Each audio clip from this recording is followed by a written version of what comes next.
Oh my gosh. Welcome. Let us begin. It is Thursday. Feels like a Friday. July 29th. What? Huh? This show happens each and every day at about this time, each and every workday at about this same time. From the Baldwin Ace Hardware Fear Bunker Studio, the Eric Zane Show podcast begins now. Yes, hello. Yes, hello. Sean Gotti here, coming to you from Raleigh, North Carolina. And there's not a single radio show around here that's worth a damn. So I'm listening to the Eric Zane Show podcast, coming to you live Monday through Friday. So sit back, get your trays in the upright position, feet and elbows out of the aisle, because here he comes, Eric Zane.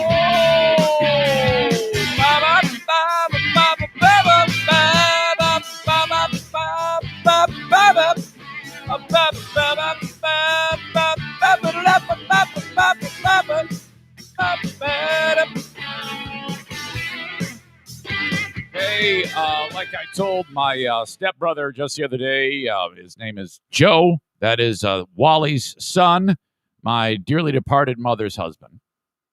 I said, I still get excited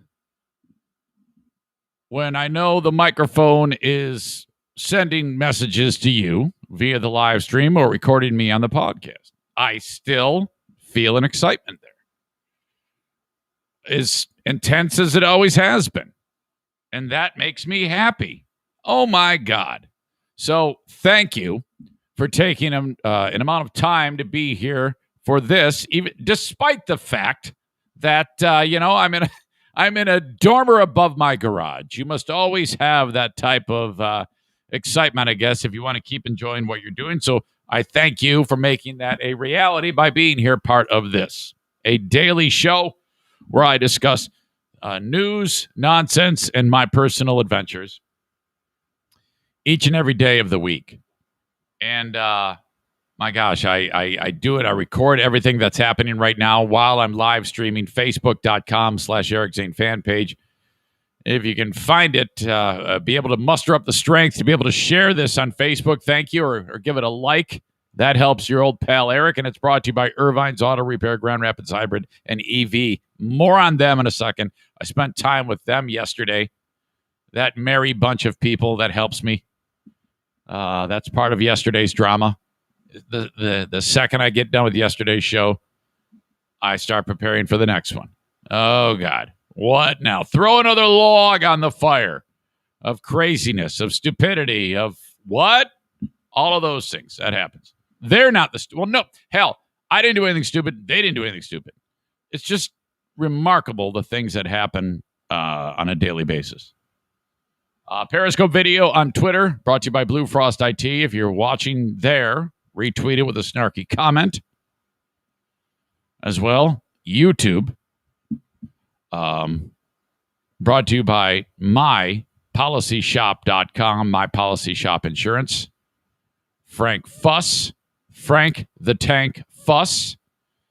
BuyInsuranceHere.com. If you are on YouTube, subscribe to the channel, bell notification, thumbs up, and thank you. And of course, wherever you download audio podcasts, that's where you find this show.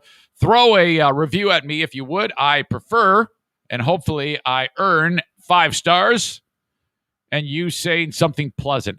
Occasionally, I will still get a hater that says something extremely awful about me. And boy, you'll see 10 good ones and 1 bad one.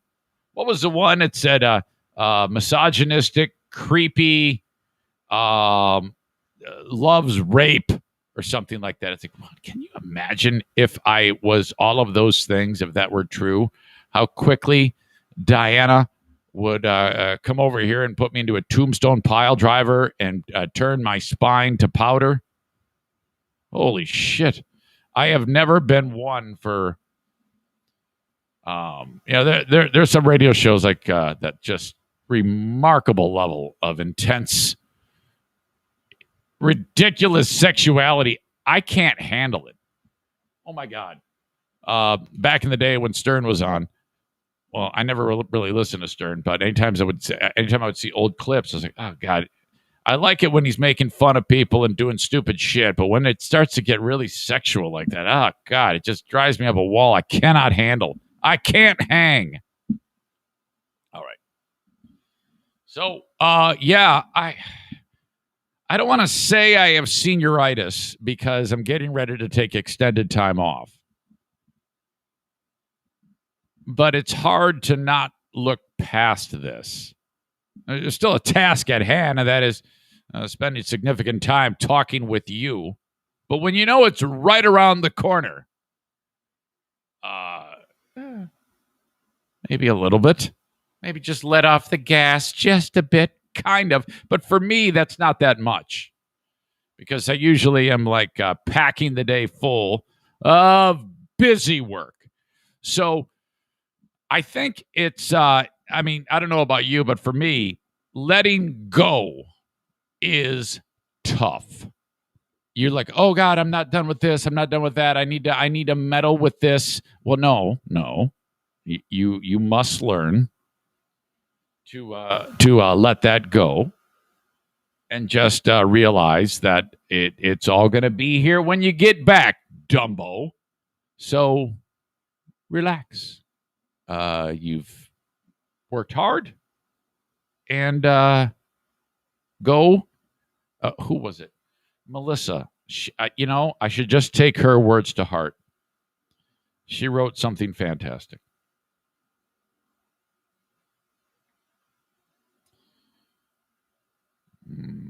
Where is it? Have a fabulous vacation. Everyone, well, she says she's talking about something else. Use the break as cooling off, reflection. Come back with awesome stories. You deserve this, so enjoy it. Yes, thank you. I appreciate that. That's very, very kind. I don't know why I couldn't remember those 6 words that I just read. I had to go. I could have just said, she tell, idiot. But it's a little easier said than done. I think once you get going with, okay, really, really focus on not worrying about any of that for the first day or so, and then you'll kind of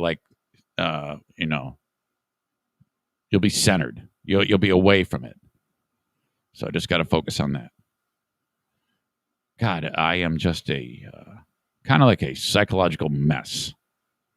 But I have gotten more in tune with listening to my brain. Strangely enough, what I bat around in my noggin is kind of on the forefront of people's brains today because of, I swear to God, the Simone Biles thing. She's like, I can't do it. I mean, first of all, I suck.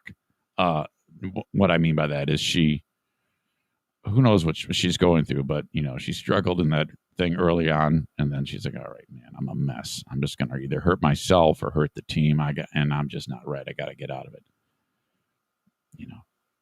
That's kind of what she's focusing on, and I have more on that because people are coming out of the woodwork to just lay waste to her. Oh, fuck. Yeah, that's a good idea. Take a run at the 20-year-old who had Nasser's fingers in her body numerous times. Yeah, when she was a child. That's it. Take a run at the 20-year-old who was repeatedly molested by a maniac. Yeah, sure. That's fair, right? Okay. You assholes. Oh my God. What the fuck is going on?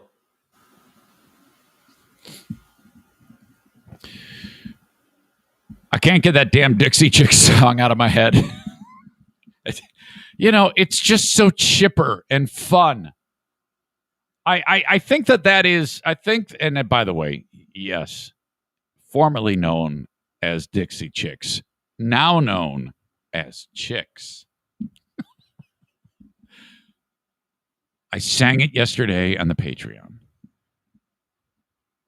The fact that that song is the happiest song in the world with na na na na na na, and it's about murdering someone.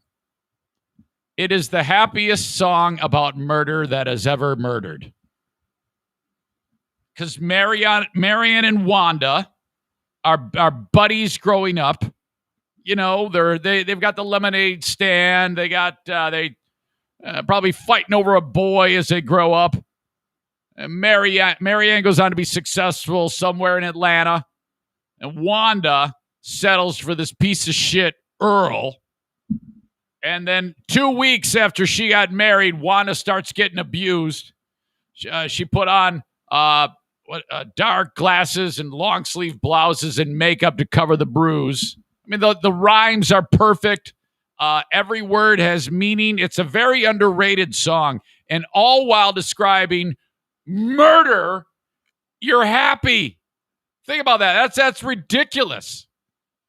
So then after she gets put in intensive care, because that fuckface Earl walked right through the restraining order and put her in intensive care because she filed for it. It wasn't 2 weeks after she got married. So she files for a divorce. Earl walks through the restraining order, puts her in intensive care. Wanda flies in from Atlanta on a red-eye flight.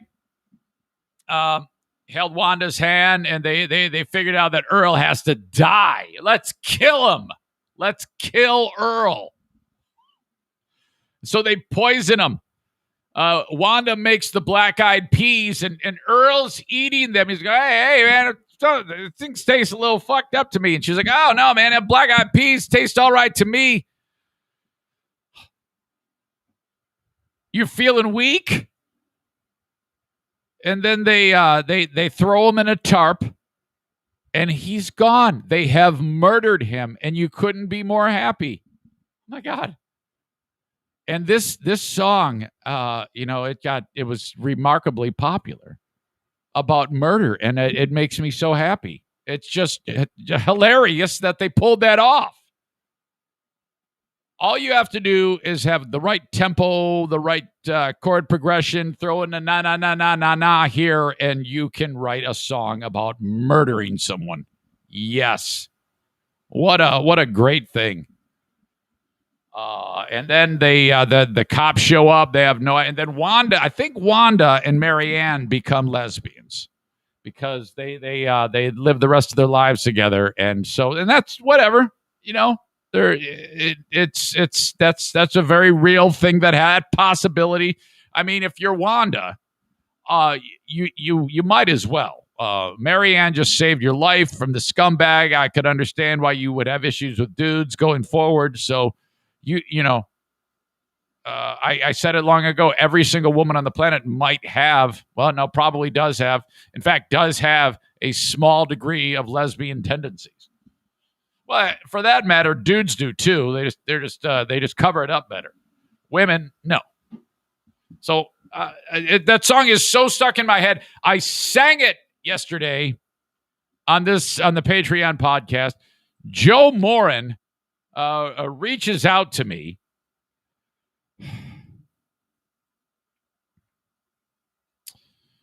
Eric, you sent me an audio clip, and I have it ready to go. This is what my dog sounded like. So my dog sounded like while listening to you murder Goodbye Earl. By the way, if I take my headphones off, the dogs will hear this. I want to see if they react.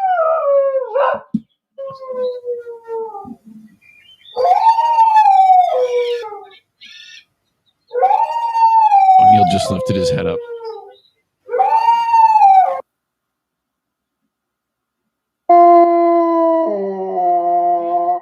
He's doing the old RCA dog head turn. You can't see him, but he's doing it. He's absolutely doing it. I'm sorry, baby.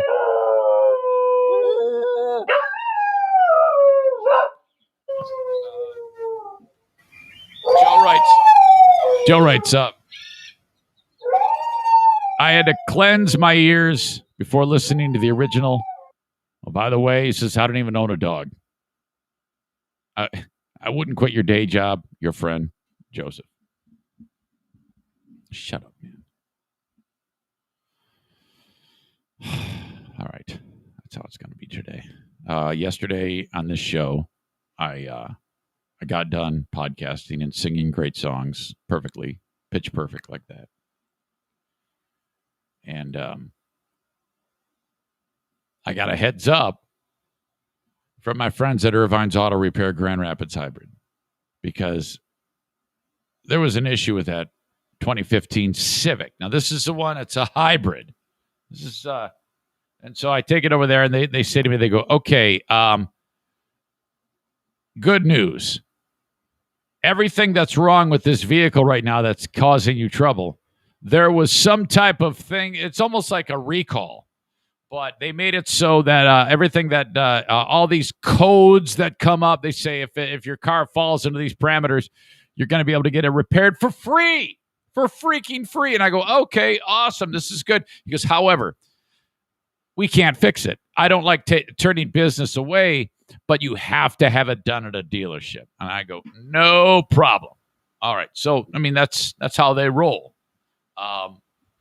I go there with the Queen of the Forest, and I talk with Megan, her dad, Eric, and Bruce, okay, the main tech guy. And they explain all this to me, and off we go. I go over to the dealership, and this is where I actually bought this. Is actually at Sarah Honda, where I bought that car. And I go, okay, hey, this is what they showed me at Irvine's.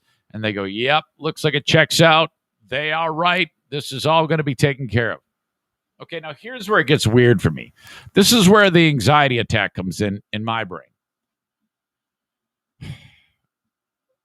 Every time I take the car to Irvine's, they say, Eric, okay, if I go there to get one thing done, they say, okay, you might want to keep an eye on this. We can repair this right now if you want. And he, like for example, the radiator fluid or the brake fluid. They go, this is the color of what the fluid. This is the fluid in your car looks like this, and there's like a picture of it, and this is what it should look like, and it looks like shit. They go, yeah, you might want to get this checked or whatever. And I'm always like, okay, maybe, yeah, I know, but so these things add up. You want to take care of them and hammer these things out. All right. While the car is at Sarah, they take that opportunity to say, hey, you've got this problem. And a lot of what they suggest is similar to what Irvine's is suggesting. Radiator, coolant, tune-up, like new spark plugs. And every time Irvine's tells me this thing, I'm always like, oh, I swear to God. Oh, I can do that. It's like, who are you fucking kidding? You can do that. No, you can't. And first of all, you never will. You just won't do it. And this is why your car falls apart. You don't take care of it appropriately. So I have this combative lecture with myself about it, okay? Folks at Sarah, they're like, yeah, hey, you should get this taken care of. So now I've got two group of experts. Now, when it comes to maintaining the car, I don't do anything unless it's done at Irvine's, unless they specifically tell me to go to the dealership like I'm at. Stevie throws another log on the fire. That's going to be 300 seconds. Is the basement painted yet? You know the answer to that. I'm tempted to put you in timeout, but I'm not going to. Yeah, just avoid that. No, it's not painted yet. And look, hold on a second here. You went down that road. I'm going to respond. You guys make it seem with questions like that, like I am sitting around doing nothing. Like I'm like playing video games or doing something like that. I grind. I work my ass off. So don't even go there with me. Holy shit. Aram says, let Dean finish the basement while you are gone. No, I can finish my own fucking basement. You ever hear the news story where like the neighbor goes and mows the neighbor's lawn, his next door neighbor's lawn, because it's too long, and then the guy who owns the property with the lawn with the grass that's long, he gets pissed off and shoots him? That's me. Don't touch my shit. Stay away. Stay away from my house. I'm not even kidding. Some of you are like, oh, no, we're going to do it. I know what you guys think. Don't do that. Don't do that. I seriously, I don't want you to do that. Stay away. Michael says, we just thought you might put what's important to the Queen higher on the to-do list. Hold on, fucker. You know what's high on the to-do list? Income. That's number one. You guys act like I'm sitting around fucking having a party. That is not happening. No, I work my ass off. I know what that's the top priority. Pay for the roof over the head. So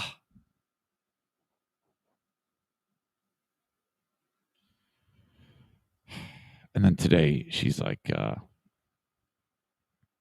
Dirk says we can do a Christmas in July break-in and get it taken care of. No, you guys, seriously. I want to do this myself. You got to let me do this. Richard, thank you. Talk some sense into these people. He can paint his own fucking basement. Haven't you ever heard of a retirement project? Thank you. That's what I'm working on. I'm trying to earn a retirement project.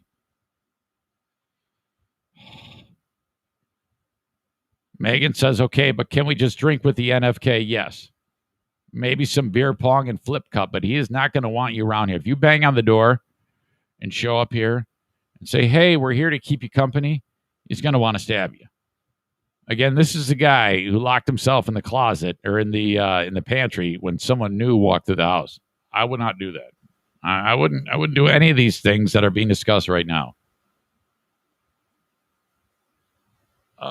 Where was I? I was going to mention something, and then I forgot what I was going to say. Oh, shit.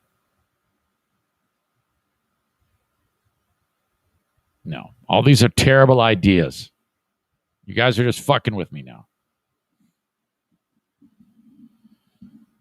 So, when I'm talking to the guy at the dealership, he's like, okay, yeah, we'll take care of this. There is no charge on that, obviously. Honda wants to fix it, so that whole warranty thing.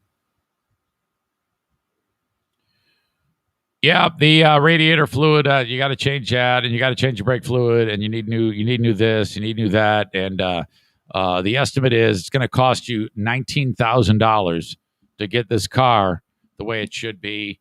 And I'm like, oh shit. I'm of course exaggerating, but he did say you need a wheel alignment and a tire rotation. I'm like, oh shit, oh my god. He goes, yeah, your tire's looking pretty chewed. It's like, fuck, I just put those tires on. What?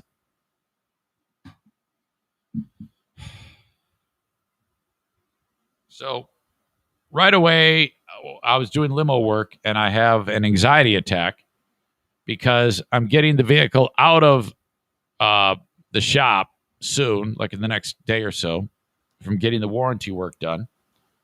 And I know I have to spend some money to get. And I'm like, wait a minute, hold on, relax. You don't have to do it all at once. Take care of them, maybe one, and then a couple weeks later, go back and do another one. No big deal. Just get it done. So, Megan, just know that after I get this vehicle back, upon sometime in the next week or so, and Megan says, no, don't listen to them. But, truth be told, Bruce did tell me there are some things that need to be taken care of on that car.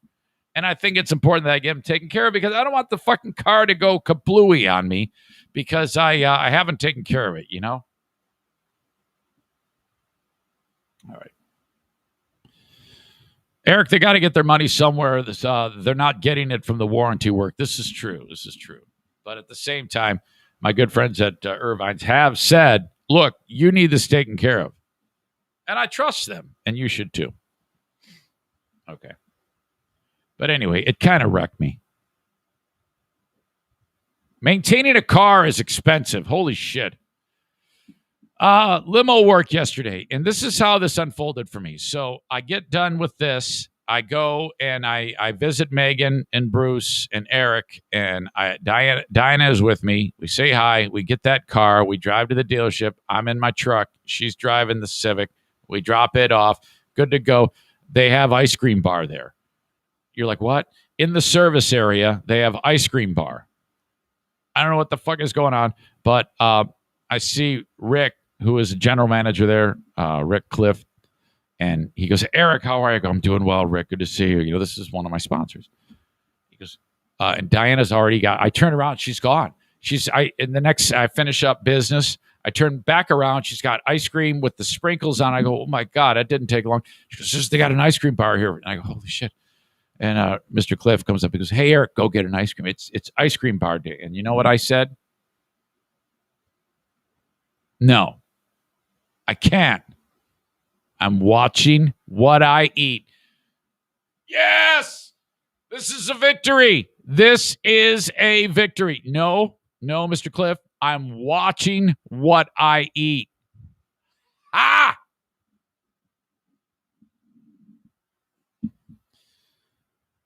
Sidestepped it.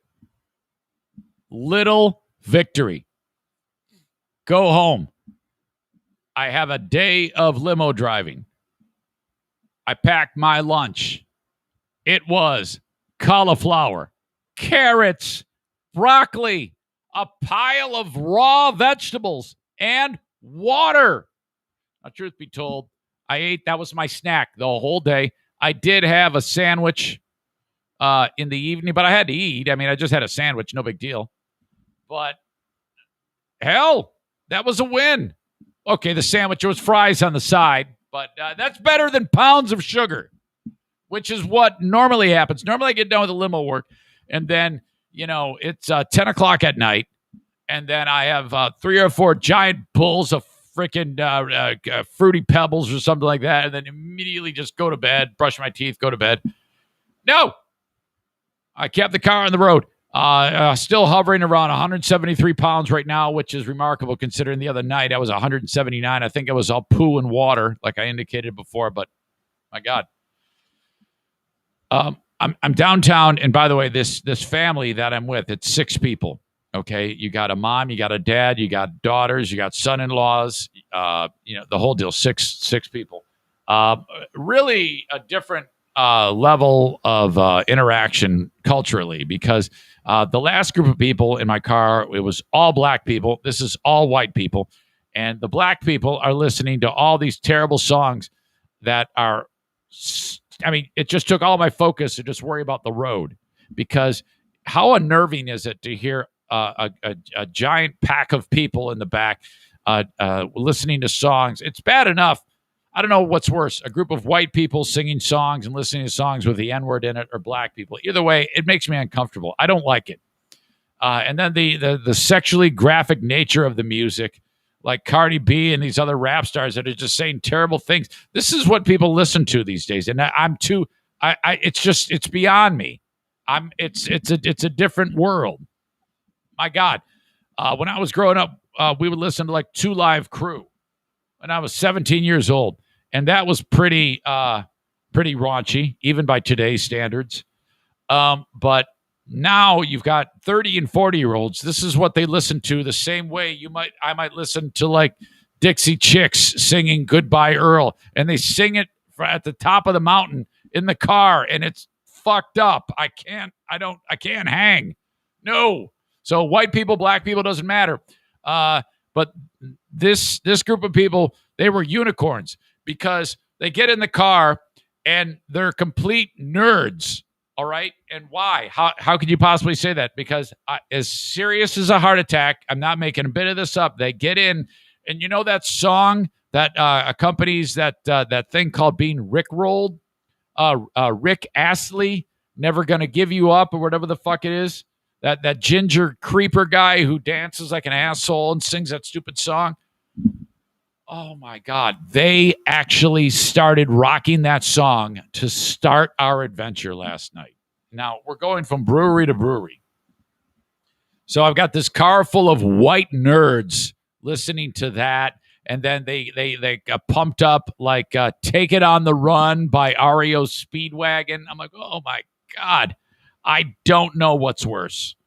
And then, as the night went on, they got shit-faced. And they did bust out Cardi B, not WAP, but what's the one where she's talking about I got money moves or something like that. It's like her previous body of work. Also terrible, but catchy. So as they got drunker, they kind of came more towards the other level of music that I listened to in the car. So that was neat. That was fun. I watched one particular person in the group. This is how it went. Our final stop was a restaurant in downtown Grand Rapids. And I get a phone call from so-and-so, and he says, okay, we're ready to leave. So I bring the car around, and I get out, and I'm just waiting patiently. One member of the party comes out and goes, hey, hi, how you doing? He goes, you got any cigarettes? I go, no, I don't have any cigarettes. He goes, damn. Gets in the car. About 10 minutes goes by. 2 more members of the party come out. We now have 3 of the 6. 10 more minutes passes. The dad comes out and he goes, hey, it's across the street. We're closing out the tab. I go, no worries, Mr. So-and-so. Take your time. 25 minutes later, I'm still standing there. He is still standing there across the street. Okay? Something's wrong. And I swear, as I'm thinking, someone's shit-faced, probably throwing up, because I noticed that the words were slurring more and more as the evening wore on. I go, there's only 2 people remaining, 2 ladies, a mother-daughter tandem. One of them's barfing.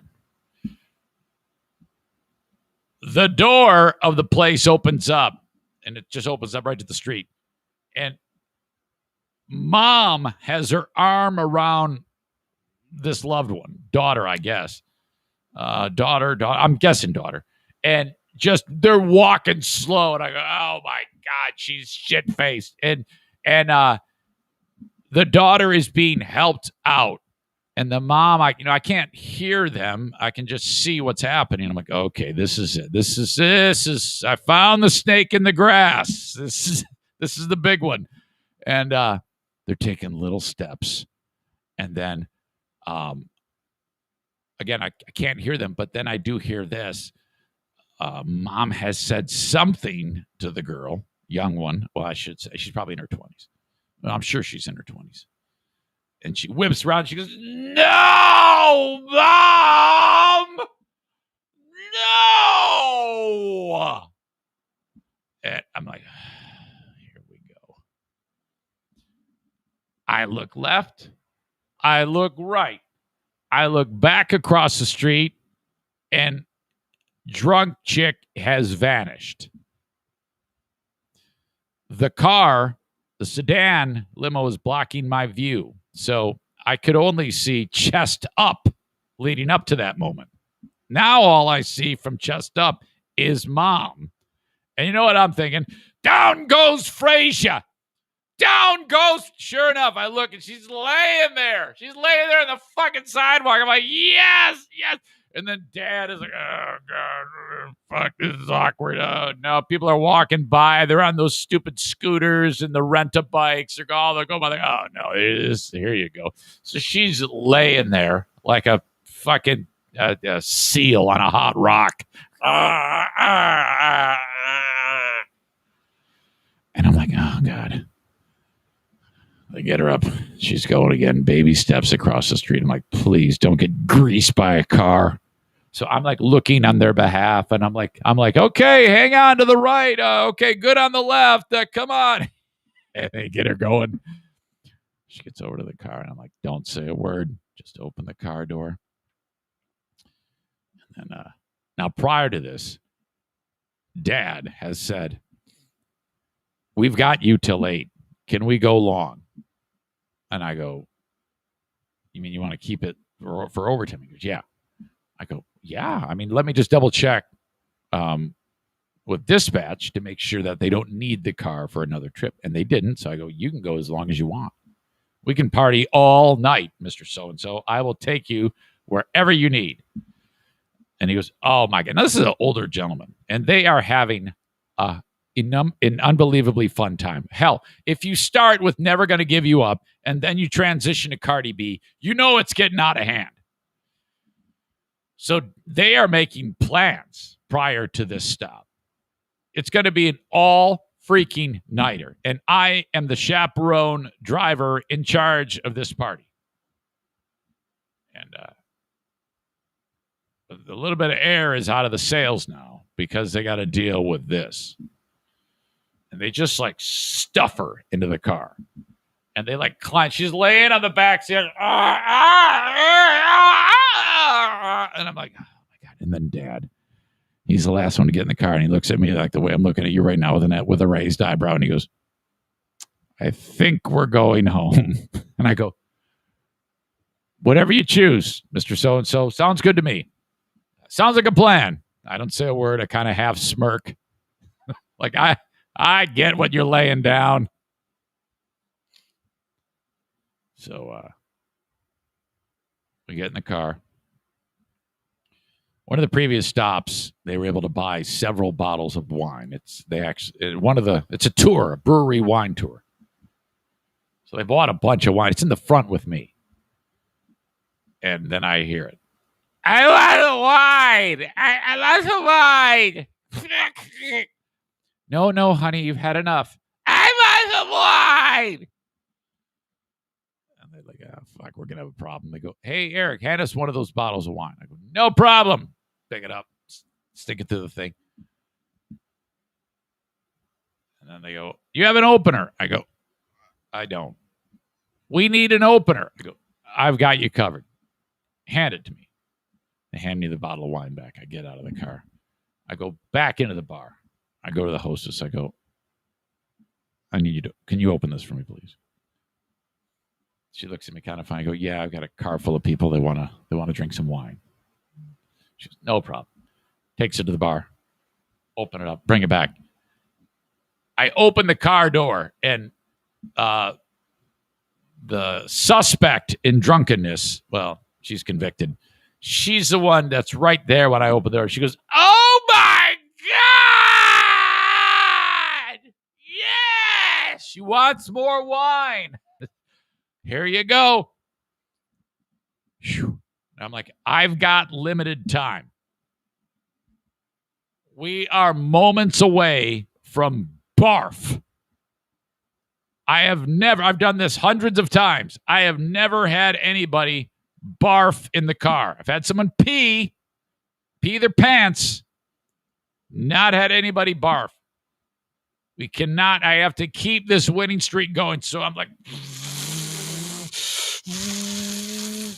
going as fast as I possibly can without, getting, breaking the law too much. Oh, get him in the driveway. Come on out. Can we get a picture out in front of the limousine? I go, yeah, no problem. Get him out in front of there. Clicky, clicky. There you go. Off you go. Oh, what a time. Man, while that was all going on, while they were at the restaurant, okay, I told you I went and got a sandwich. There's a diner right across the street. And they had this, they're known for these amazing Reuben sandwiches. I got to get a Reuben here. Everybody's talking about these damn Reubens. So that's what I went with. And just prior to that, I parked the car right in this spot right by the arena where the hockey team plays, where the Griffins play. And these scooters that a lot of these towns have where you just get on it, you hold your phone up to it, it charges your account, and you take the scooter and you ride off, which, by the way, somebody's going to frickin' die on one of these, okay? It's bad enough people are drunk walking in the street, all right, and getting hit by cars. Sure, let them have scooters and bikes. And I'm kind of like I'm kind of old school. If I'm on two wheels, I've got a helmet on. I'm a dork, okay? Because 10 miles an hour, that's a closed head injury.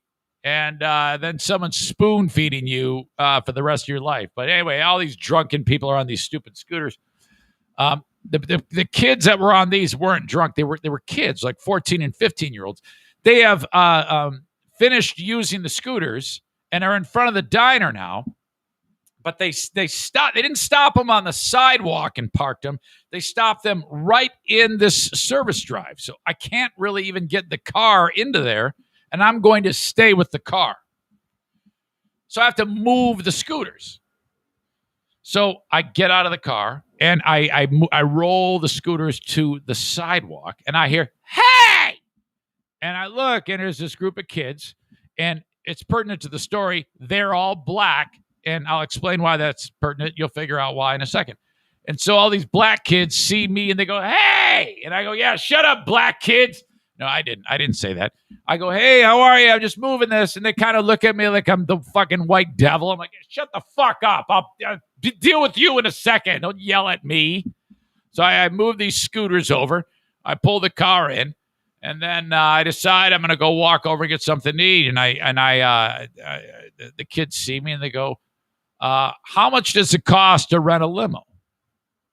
And I go, "Well, I think it's about $80 an hour.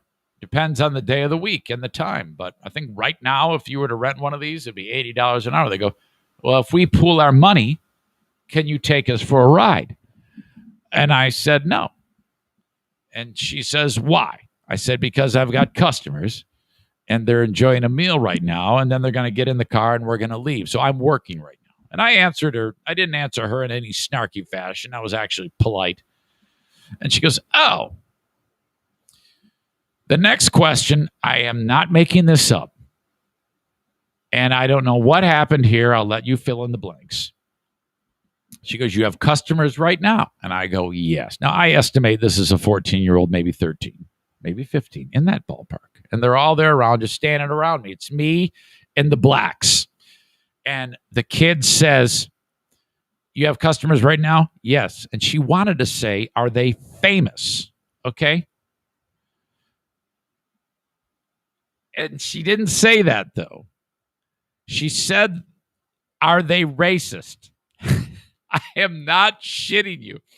She said, "Are they racist?" And she put her hand over her mouth like she just fucked up. And she goes, "Oh, I mean famous." And she's just mortified with what she just said. And her friend looks at her like she's crazy as fuck. "What the fuck are you?" I mean, she's like, "What kind of question is that? What are you asking this fucking white devil a question like that for? He's going to fucking kick our ass or something," which there's no way I could have. They were all taller than me. They would have beat out. Top story, Eric Zane gets beat up by a bunch of young black chicks standing in the street outside of the diner. So she asks me, "Are they racist?" But then she corrects herself before I can respond and says, "Are they famous?" I said, "No," to both questions. And she just laughs. And she goes, "Oh, okay." And that was it. She just walked away from me. It was the oddest thing ever. She went into the diner and she ordered mozzarella sticks. And I ordered my Reuben sandwich with fries. And then I went back to the car. I opened up the back hatch. It's got a hatch. It's a gigantic Lincoln 9-passenger limousine, but the back opens up and you can sit in the trunk area like you're tailgating. I'm eating. I get a text from Jackie, and it's a picture of me eating. Someone has taken a picture of me who knows who I am, who knows who she is, eating, and sent it to her, and she sent it to me. I'm like, "What the fuck is going on?" I go, "Are you at this diner? She goes, "No, I'm with Mom." Yeah, and I go, "Yeah, that's right. I just talked to you. So-and-so is there, and he saw you." And I go, "Oh, well, who is it?" She goes, "My friend Will." I go, "I don't know who the hell that is." She goes, "Yes, you do. He's been over the house many. Are you like me? If you have kids, all these friends come over, and every time you see them, it's like the first time you meet them. Am I the only person that does that? Kids come walking in the house, young people in their 20s, in Madison's case, 18, all going to college. I'm like, and I go, who are you? Why are you in my house? They go, I'm Izzy. I've met you 10 times and spent the night here with Jackie. I go, oh, all right, well, have a good time. I always look at him with a wary eye, like, who the fuck are you? What are you doing in my house? Same thing with Jackie. She brings all these drunks over. And I'm like, whatever. Just don't drown. Just don't have any of that action here. Just take it easy. So anyway, that was my night. I take these folks home. And, I dodged a bullet with the no puking, but she was bombed. She was actually laying on the sidewalk. It was spectacular. What a moment. While on my downtime, okay, so you drop them off and you wait. I started a new show. It's called Heist. It's actually happened, true crime, which I love that. And it's the story of robberies told by the people involved in the robberies. 6 episodes, 3 stories. Each story is 2 parts. The first one is some fucking crazy ass thing where this 21-year-old woman in 1993 is falls in love with this career criminal con man. And the guy, these two commit thefts to get money, like various small-time robberies, 5,000 here, 10,000 here, and they're able to pull that off. They live off the cash. They run out of money. They're trying to figure out their next thing. The dude kind of brainwashes the girl. He's like in his 30s or whatever. She's very young, 20, 21. Actually, she was 21. She's head over heels in love with him. Okay. When you're that young, you can, I don't know, you hear about this time and time again, almost like brainwashing people. Well, he brainwashes her. And again, she loves him. Convinces her to get a job with Loomis Armored Car in Las Vegas. And she gets the job. She's an armored car driver. The car goes to the casinos, and they always like clean, fresh money, clean being crisp bills in the ATMs. So on a regular basis, they have to go remove money, put money in.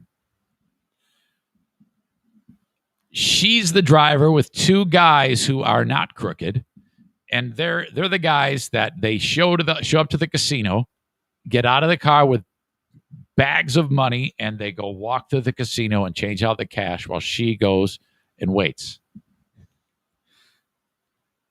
They have plotted this out and done it well. On this particular day, there's $3 million in the armored car. And all the while I'm watching this, I'm like, is this all it takes to steal an armored car back then? Is just be crooked and you just take it?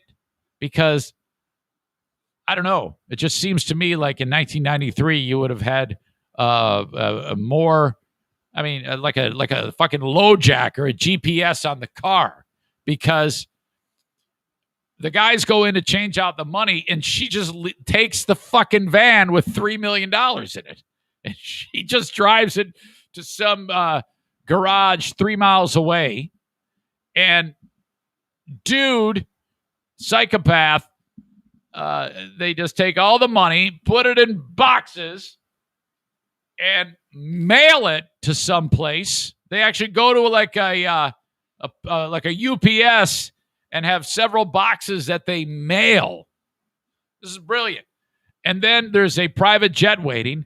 And then now they're in a car. They've left the van there. All the while there's a chopper overhead and police car. Everybody in Las Vegas is looking for this Loomis Armor. They got it on TV. They got her face on TV saying all points bulletin. Look for this hot chick, and she's really they don't know about dude yet. They just know she's gone. First they were like, well, was she abducted? And then like, no, we don't think so. We think she stole it. And they were right.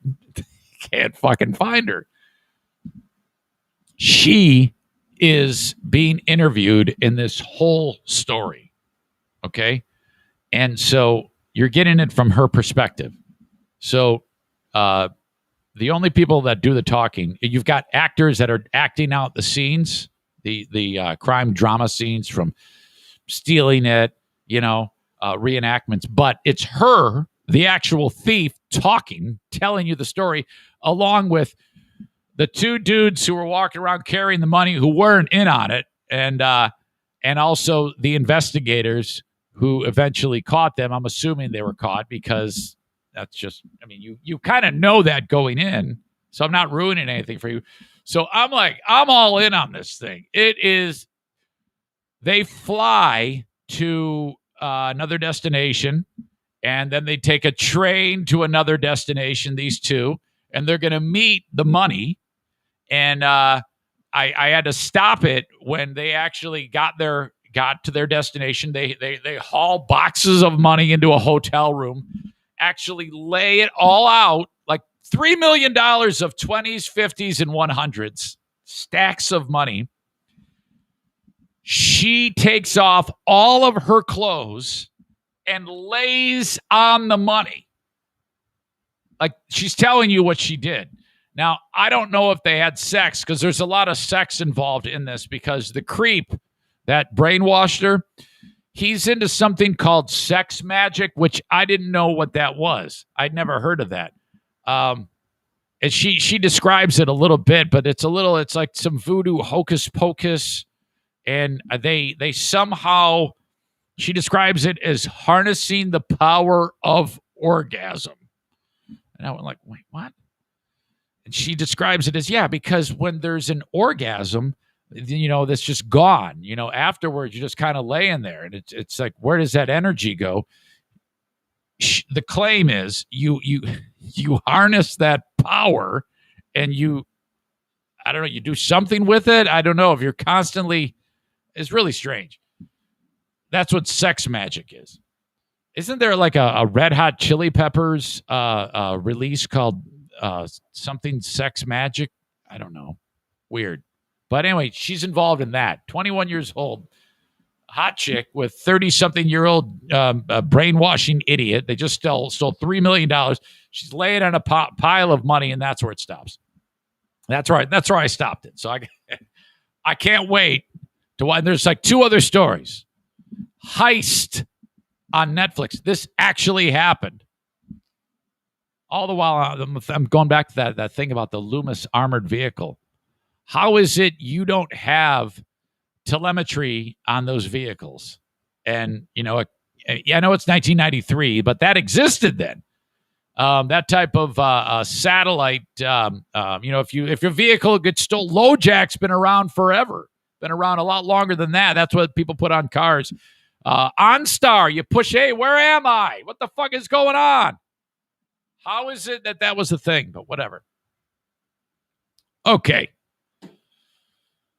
So that's where we are right now. Senioritis is in full swing. So getting back to, I have to stop working. Now, again, I didn't stop at all yesterday. Despite you guys making fun of me about not doing the basement and not taking that, I did. I worked all day. I went from working here to taking care of the vehicle, immediately going, when that was done, to the limo job. So I didn't even have time to run yesterday. And, that's a complete red check, missed workout. Well, that all adds up with the whole race against Mike Ball. I would never, ever say that I'm throwing in the towel for that, but that gives you an idea of the level of complexity of trying to get this all done. All right. And I want to keep that on the forefront of everybody's brain, because I don't really have the luxury. I can talk about it as much as I can, but I'm encouraging you to go to, in fact, I need to put up the link right now in the live stream. Where did I put it? Oh, shit. Hold on a second here. I don't have it in front of me. So what I'll do is I'll put it in the show notes of the podcast. The link, Mike Ball and myself racing for the AT Children's Project. $25 bet is what you'll make, and then you bet who is going to win, Mike or me, and you put the time down of how much you think your champion is going to win by. Closest correct choice gets a $300 gift card. Second closest, $200. Third closest, $100. So there's an incentive there. There's skin in the game, and your $25 donation helps the AT Children's Project. I think I know it by heart, actually. Let me try this again. atcp.org. Yeah, there it is. atcp.org. Okay. That up for you.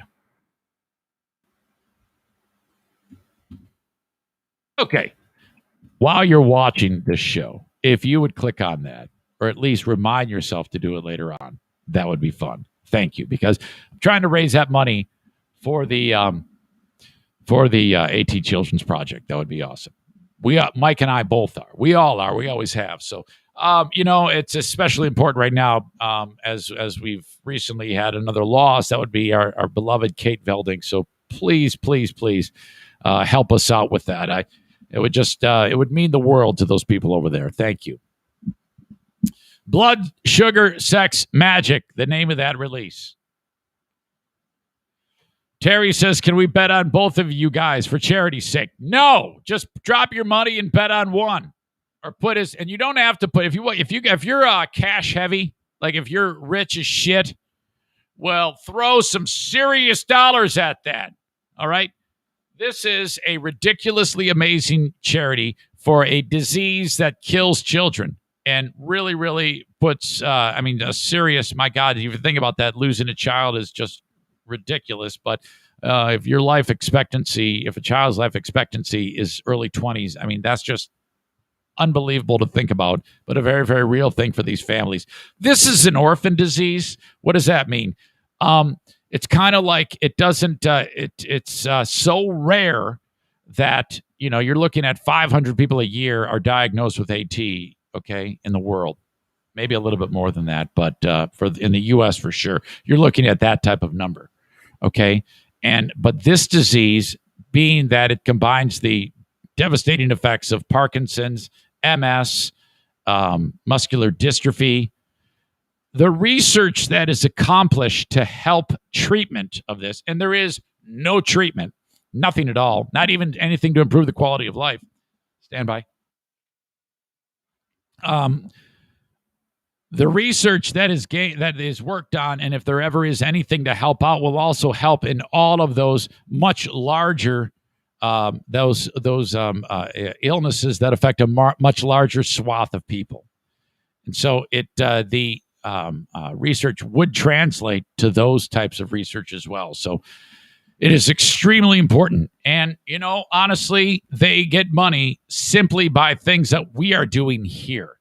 It is not federally funded in any way. It's all moms and pops, bake sales, lemonade stands, 5K races, cornhole tournaments, stuff like that. That's all the funding they get. The most I've ever seen them raise in a year is like $1.5 million. They are an A+ rated charity. And I think the amount of cash per dollar spent is like 92 cents that goes towards research. The remaining cents on the dollar has to fund, keep the lights on, things like that. So please, please, please. All right, where am I? What was I going to talk about? So as I told you, and I know I'm only saying this for me because I know you guys are like, oh, fuck it, don't even worry about it. There is no way in hell I'm going to be able to get best of material for every day that I am off. I managed to get the Friday show done and the 5 shows after that. So all of next week. The following week, I got nothing. And I quite literally am running out of time because as I indicated, holy shit, if I start working even a minute too late, Diana's alarms are going to go off and she is going to kick my ass. So I will be shutting it down on the free podcast and on the Patreon. Patreon, you won't really see anything with the exception of the lost Zane recordings. Other than that, I'm just pulling it back, and then I'll be back charged and ready to go. My God. Yeah, it was a tremendous undertaking. I'll be able to get the Insane Asylum done for this week. And then outside of that, it's like, oh boy, I got nothing. So just a programming thing right there. All right, here we go. I would love to help your business, and the open of this podcast is brought to you by some amazing sponsors. And I want to help your business too. I just heard from somebody yesterday, Sexy Voice Andrea has a pal who has a business. And I get this phone call out of the blue, and she says, I understand that you might be able to help me get the word out about what I'm doing. And I'm like, well, hell yeah, I can. That's how it works. Thank you so much. This has happened time and again. Linda Hall reached out to the folks over at, I think it's Fat Boy Burger, which we haven't finalized anything. They haven't committed, but still, she put my name out there on her own. And then, that's a referral. So thank you for that. Same thing with Sexy Voice Andrea. She has a close friend who has a little business, a little mom and pop. And I go, yeah, I can help you out. Whether it's a small business or a large business, I can help you. The podcasts are pretty much the go-to way for people to get content these days. No one listens to the radio. No offense, but I mean, it's kind of been shoved into the background. It's just the nature of the beast. People get their content other ways now. So, my reach is just as far as any radio program there is at cents on the dollar. You won't pay nearly as much for the marketing. So I can help you. Reach out, eric@ericzaneshow.com, and I'll tell you how it works. Spent a lot of time talking about Irvine's Auto Repair, Grand Rapids Hybrid and EV. Seriously, you should know the person who's fixing your car on a first-name basis. You should be able to have that relationship with them and trust them. And that's kind of how they built their business. I'm under the impression that if they decided to do any business, any line of work, because of their quote-unquote bedside manner, they would be a success at it. You just surround yourself by people who know the industry and treat them well, and you got a great business. That's what they do. So if you are in West Michigan, that's who you should take your car to. Irvine's Auto Repair, Grand Rapids Hybrid and EV. Every time I have an interaction with them, I am reminded of how amazing they are. And that's a good thing to know, that peace of mind, knowing someone you can trust. The letter E, the letter R, ER Vines, irvines.com. It's not IR, ER, irvines.com. Go to their website, check them out, see what they do. Anything to keep your car on the road, they take care of that. Servicing domestic, Asian, and European models. Irvines.com. I got a mortgage guy. His name is Mario. The Mario Flores Lakeshore team of Van Dyke Mortgage. If you're in the market for a mortgage, and if you're thinking about buying a house, then you're in the market for a mortgage. Get pre-approved, okay? Get pre-approved for the dollar amount that you are approved for, okay? Let's say it's a couple $100,000.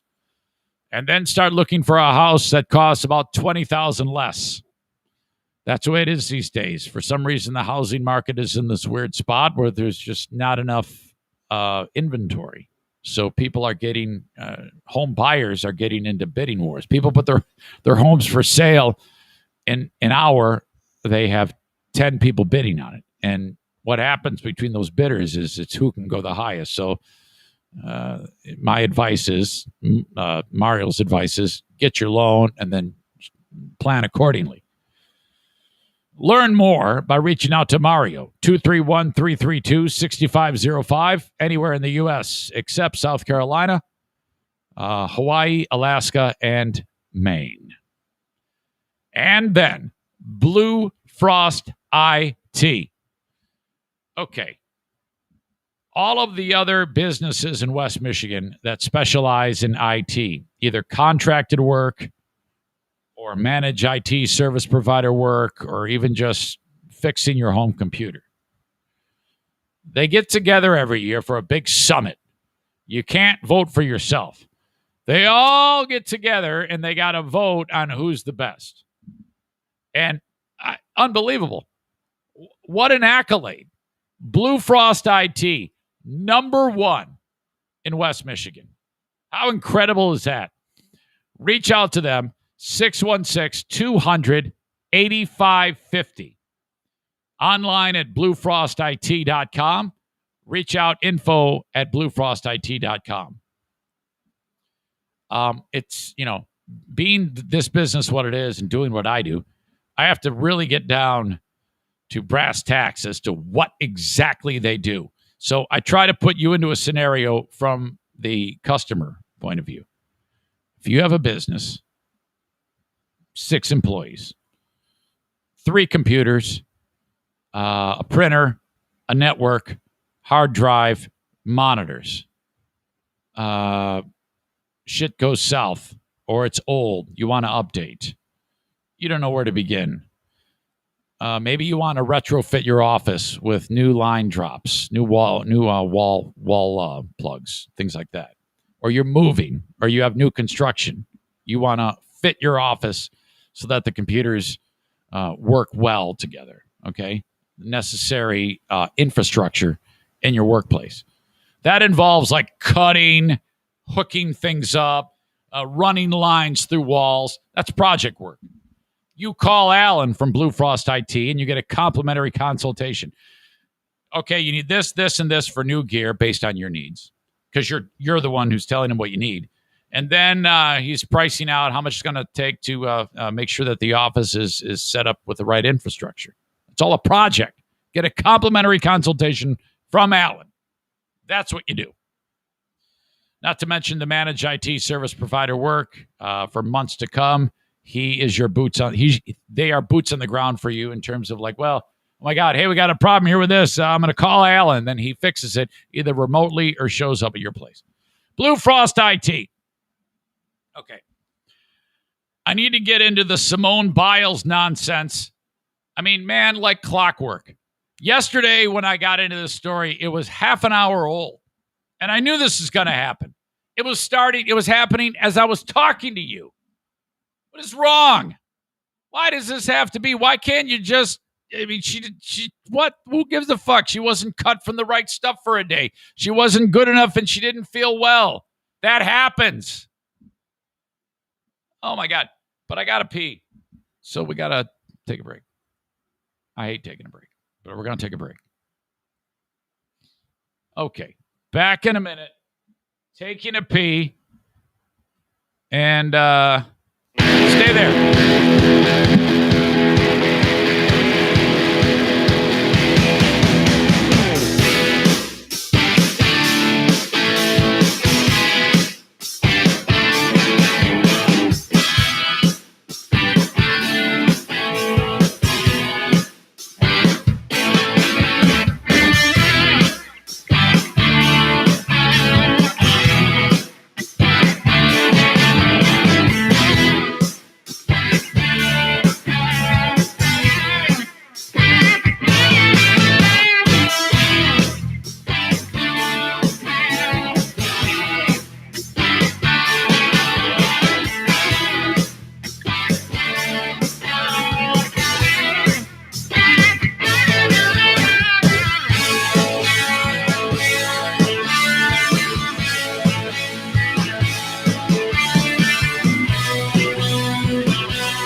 Took a little long for that.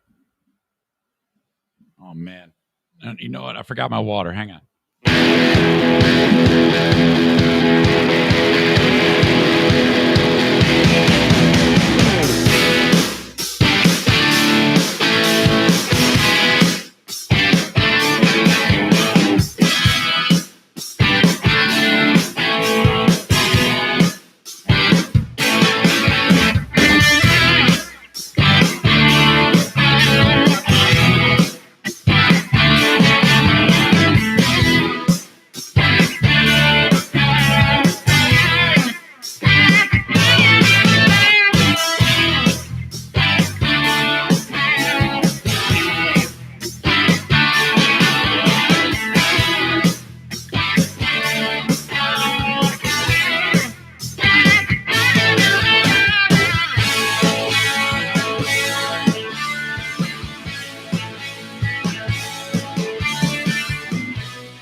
Excuse me. So I get back from doing limo work yesterday. My clothes need to be cleaned, dry cleaned. So, they're just, I take off the vest. It's like the gay magician vest, black, take off the dress shirt. I just throw it all on the ground because I know it's going to the dry cleaners.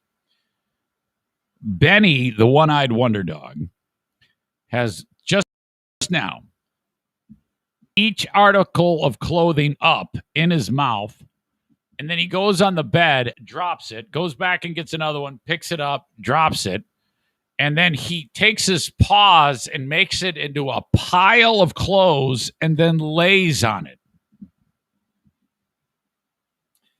I'm like flattered by that. I'm assuming it's a scent thing, and it makes him comfortable. I mean, okay. Isn't there like something that if a dog behaves, you can tell someone's an asshole based on how their dog reacts to them? Have you ever heard that one? Like if some dick comes walking into the room and the dog's like, oh no. He gets all affected. That's probably an indicator that he treats the dog poorly. So, my dogs love me. They're okay. And while I'm looking at Bruce right now, he is 100% flat on his back with all four paws in the air. I wish I could turn this camera and show you. I'm going to miss them. What the fuck am I going to do for 2 weeks with no dogs? And I tell you what, I'm always worried when I leave for extended time that somebody is not going to care for the dogs the way I care for the dogs. Because I'm like, I watch over them like a hawk. And I have news, by the way. It just popped in my head. Just the other day, not long ago, Daisy had this big growth on her front right leg. And it was a quick emergence of it. And I was like, what the hell? I told you about that. I go, what the hell is that? And I set it down. I go, what is that? She goes, oh, yeah, it's nothing. Now, this has happened time and again. Where, like, for example, the cat had one day I walked up the steps and the cat had two different colored eyes. And I've told you the story. And then I said, Diana, the cat has two different colored eyes. That's not right? And she goes, no, that cat's always had this two different colors. I go, no, the cat's eyes have not been two different colors. One is black right now. The other one looks normal. There's a problem. No, it's nothing. I go, fuck that. I take the cat in. Turns out the cat has eye cancer.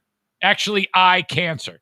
They didn't find that out till they removed it. They removed it. Yeah, it's a cancerous eye. Thank God you came here because we caught it early. It would have infected his brain. He would have been dead. Oh, my God.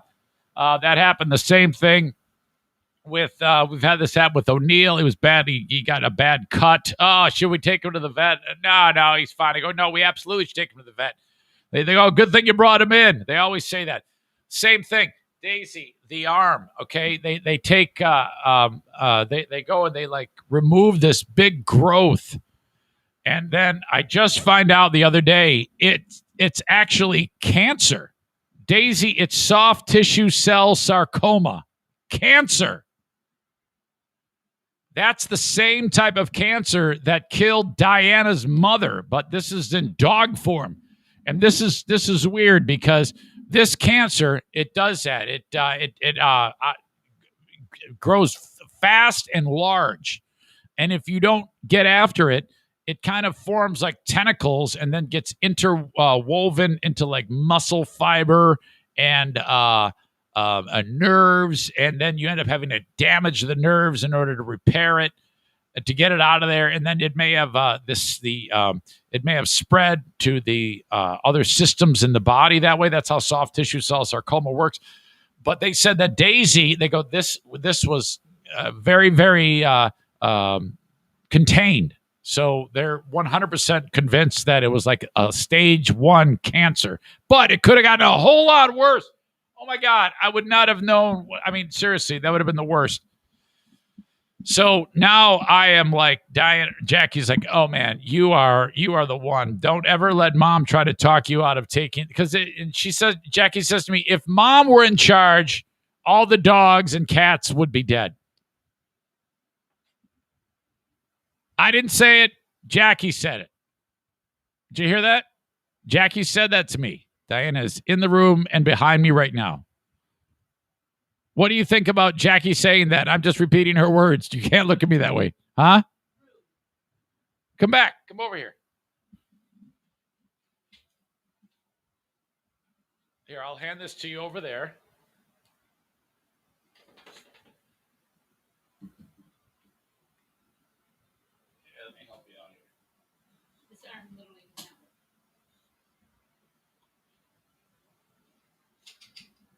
Your thoughts on Jacqueline saying that if it were you, all the animals would be dead? I think that's ridiculous. The only one that I screwed up on was Lincoln. I never said not to take Daisy to the vet. I never said not to take Buddy to the vet. Daisy's now pawing me. So it's some pretty. So that's a pretty rude statement there and inaccurate. Yeah, well, you're gonna have Lincoln may be dead, but if it wasn't for you, but I take very good care of my pets. Thank you very much. Yeah, but I take great care. This is true. I take the best. Did you just hurt yourself? No, Daisy's scratching me. I'm like hyper about it. If even the slightest thing happens, I'm at the vet. Yeah, just like yesterday, I think it was. You go, has Milo been eating? I go, yes. I go, why? He looks skinny to me. Yeah, he does. He does look skinny to me. So I go, keep an eye on him. I want to make sure he's been eating. He eats fine. All right. Sorry about that. Okay, see ya. Okay, I'm going to go run my errands now. Okay, your mic's weird. I don't know what's up with that mic. I think it's nutty. Don't blow on it. Okay, see you. Bye. See ya. We're on vacation after today. Because you're on vacation after today. Yeah, absolutely. I know. I was just talking with him about that. So exciting. Yep. Lots of sex coming, you say. Okay. All right. Look at that. Hey, this campers are rocking. Don't come a knocking. Jeez. It's not going to happen once.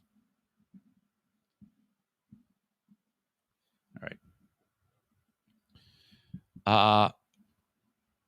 Let's get into this Simone Biles thing. All right. This is what we know. 20-year-old assaulted by Nasser. He's been through a lot. And dropped out of the women's gymnastics team final. That is, and she said, citing mental health concerns.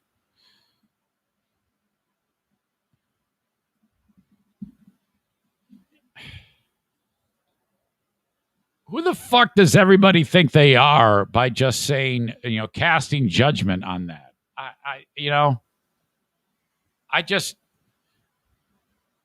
No one has any information further than that. And why can't we just take that for what it's worth? We live in a society where then everybody has to just go and rip them down, rip somebody down. And I don't know, man. I don't know if that's the right thing at all. I know that is not the right approach. It's just fucking stupid. And I expected this to happen. It was yesterday it was much earlier than this. It was like I opened the show talking about this. because she got out and said, hey man, I can't do it. And that's all she has to say. And everybody starts giving her shit right away. Like if it was announced on Twitter on CBS News is Simone Biles was out. The first thing we all do is I just like to see who's being an asshole. That's all I do. I just like to see who's being an asshole. I don't really engage these random people. I don't know, man. And so as the day progressed, it started, I talked about this yesterday. This is culturally divided. This is liberal, right-wing, black, white. It is. Okay? That's exactly what this is. And so the nut jobs on the far right immediately go after her. And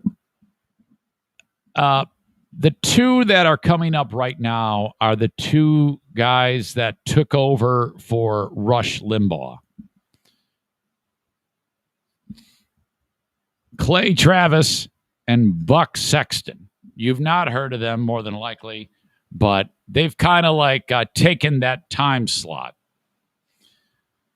So, it's all or nothing with this line of work.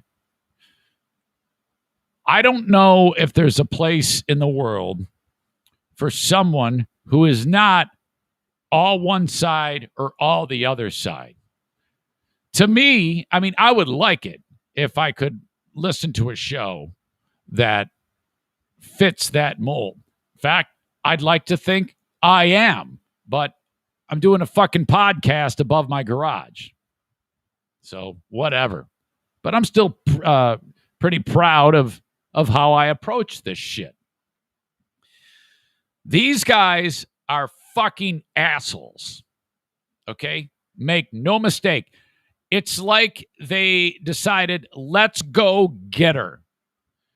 The claims of selfish and arrogant. Why do you fucking care?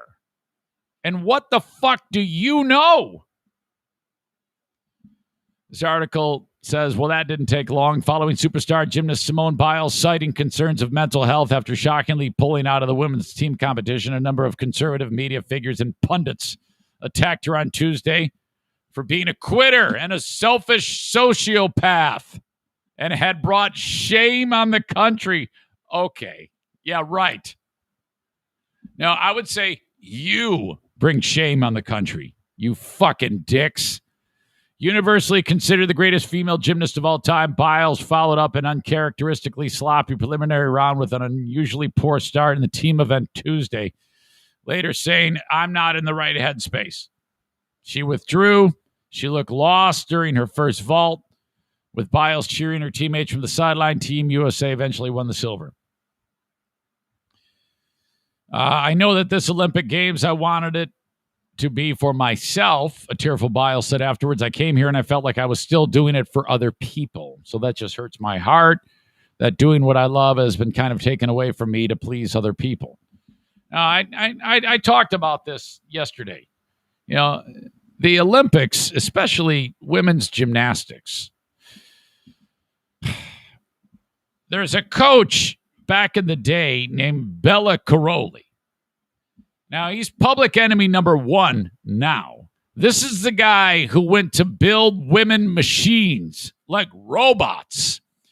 And, this fucking maniac would, he would encourage women to suck it up. You're a piece of shit. Get out there. And almost women's gymnastics is a ridiculous game where these kids started at a super young age. And then the parents kind of hand their kids off to the coach and the kids for 35 hours a week in addition to going to, normal school, trying to do normal kid things. There's an incredible amount of pressure. Okay. So, in order to be the best, and Team USA for years has been the best. It's a pretty vigorous way to live for someone so young.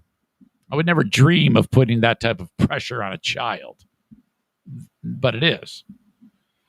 So finally, somebody says, I don't want to do it. Again, this is the girl who's had Dr. Nasser's fingers in her butthole, who's been raped by a doc, Nasser, the 20-year-old gymnast who's been molested, says, I don't feel good. I don't want to do it. And all these motherfuckers go after her. What the fuck is wrong with the world today? This is not right. After her error-prone preliminary round, meanwhile, Biles hinted that she was dealing with increased pressure and potential mental health challenges. She cracked. She choked. Whatever. You know, it happens. Sometimes people crack. I feel like I have the weight of the world on my shoulders at times. Legendary gymnast has also spoken in the past about the sexual abuse by Nasser. By the way, Nasser and Karoli were like a team. Okay, these two were like in cahoots. She's needed tons of therapy, anxiety meds. So, God, I cannot believe these two radio guys that you can be so fucked up and about your, painting with such broad strokes. That like, hey, what do you want to do today for the show, Clay?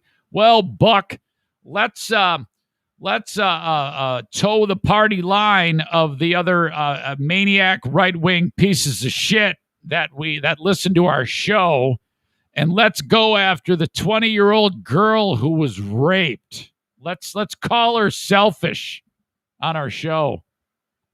Fuck. There's no way these people go home to wives that don't fucking beat the shit out of them, right? Unless they brainwash and belittle their wives and children. I mean, this is awful. They blasted Biles and blasted the praise she received for admitting her withdrawal was due to a mental health concern. Quote, the blue checks have already rallied to Simone Biles' defense and said, oh, it's so brave, Travis sneered, prompting Sexton to add, why is this brave? What's brave about not being brave? So he kind of misses the point there.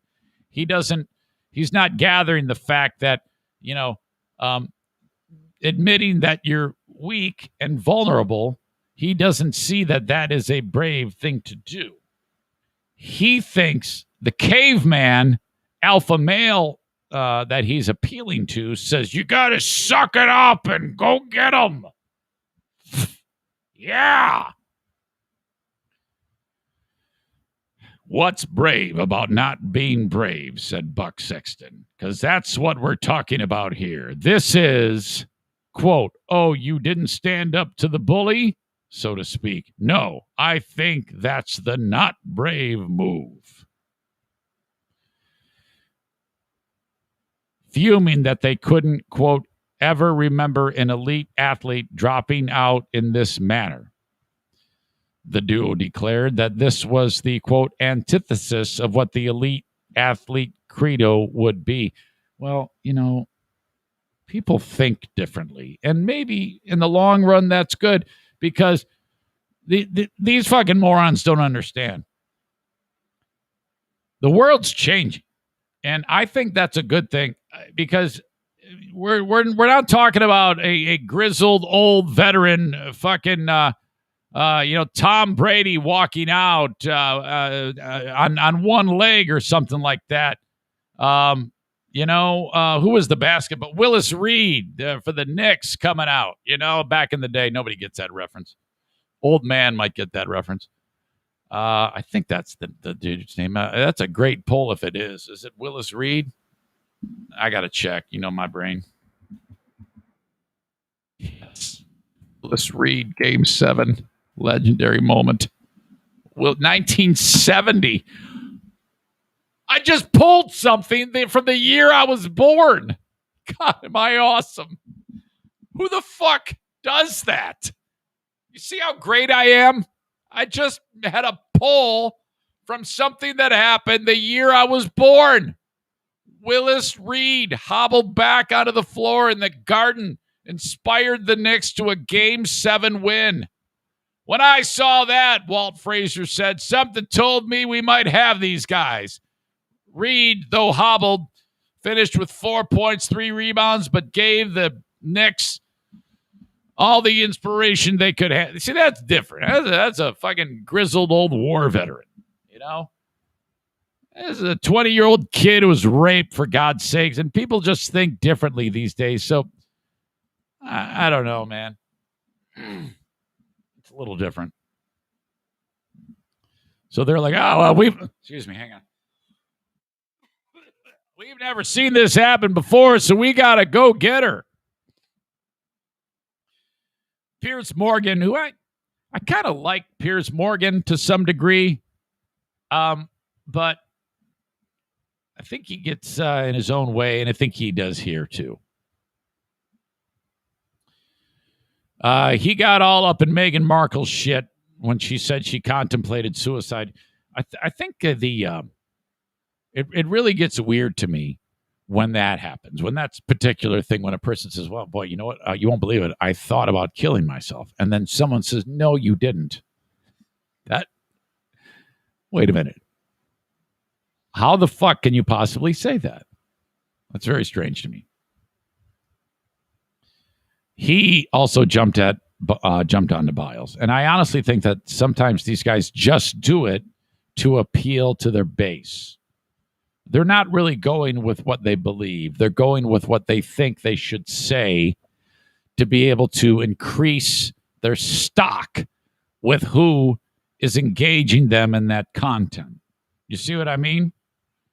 That would be like if I, if a person decides to go right-wing fanatic on their points of view and what they say, and they get a big response from it, and they realize, okay, this is what's making me money. I'm going to keep doing this, rather than going with how they believe, what they really feel, Just my assumption. Morgan said, are mental health issues now the go-to excuse for any poor performance in elite sport? It might be a factor that may have been not talked about before. And they realize that, hey, you know what? I don't want to risk my life. So I guess in a way that might be true, but that doesn't mean it's not happening. What a joke, he tweeted. Just admit you did badly, made mistakes, and will strive to do better next time. Kids need strong role models, not this nonsense. Conservative writer Amber Athey, for her part, labeled Biles a quitter, while arguing that the gymnast lacked mental toughness and was self-centered for only deciding to withdraw after the competition had started. The suggestion here was that the only reason Biles dropped out was for fear of tarnishing her legacy. I don't buy that. I just don't believe that. On the far-right website, The Federalist, editor John Daniel Davidson was even more unforgiving, saying that Biles made the Olympics all about herself while leaning into the criticism that she lacked a certain mental toughness other athletes possess. Biles, this person wrote, this dude, Biles does not suffer from a specific mental illness, at least not what we know. Well, you said it right there. You don't know. So why are you doing an entire editorial based on it?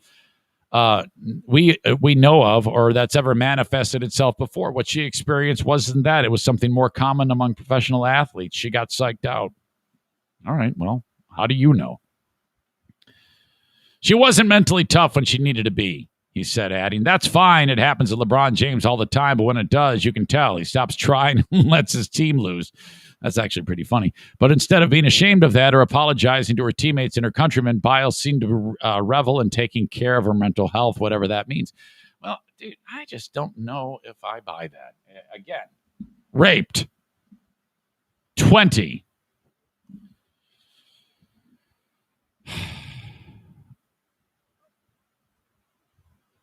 And then there's some podcaster named Charlie Kirk who made it even more nasty, calls her a selfish sociopath and a shame to America.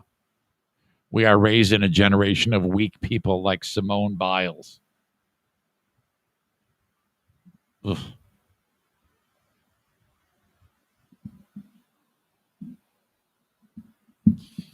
Dominique Moceanu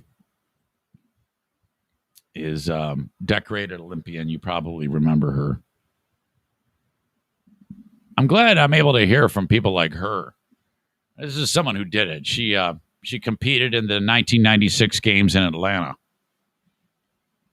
And so, she comes from a place of experience. These are the people that because I joked about it yesterday. I said, boy, if Mary Lou Retton comes out and says, fuck that, she's a pussy, I might have tendency to say, well, she's speaking from a place of experience.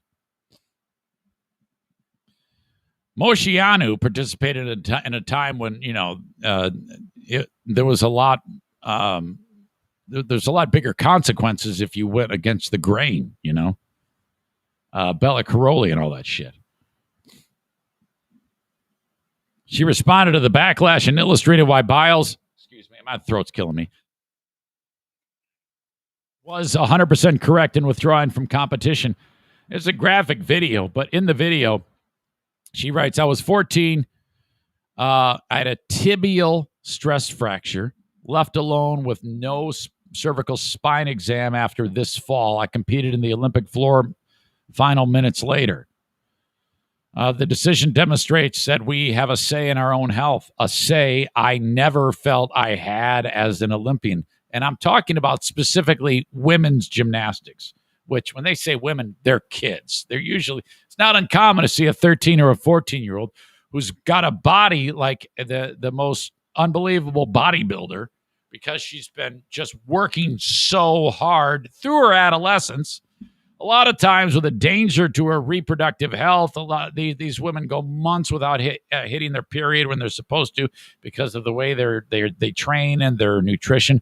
But in this video, which it's really gross, she landed squarely on her head during a balance beam routine.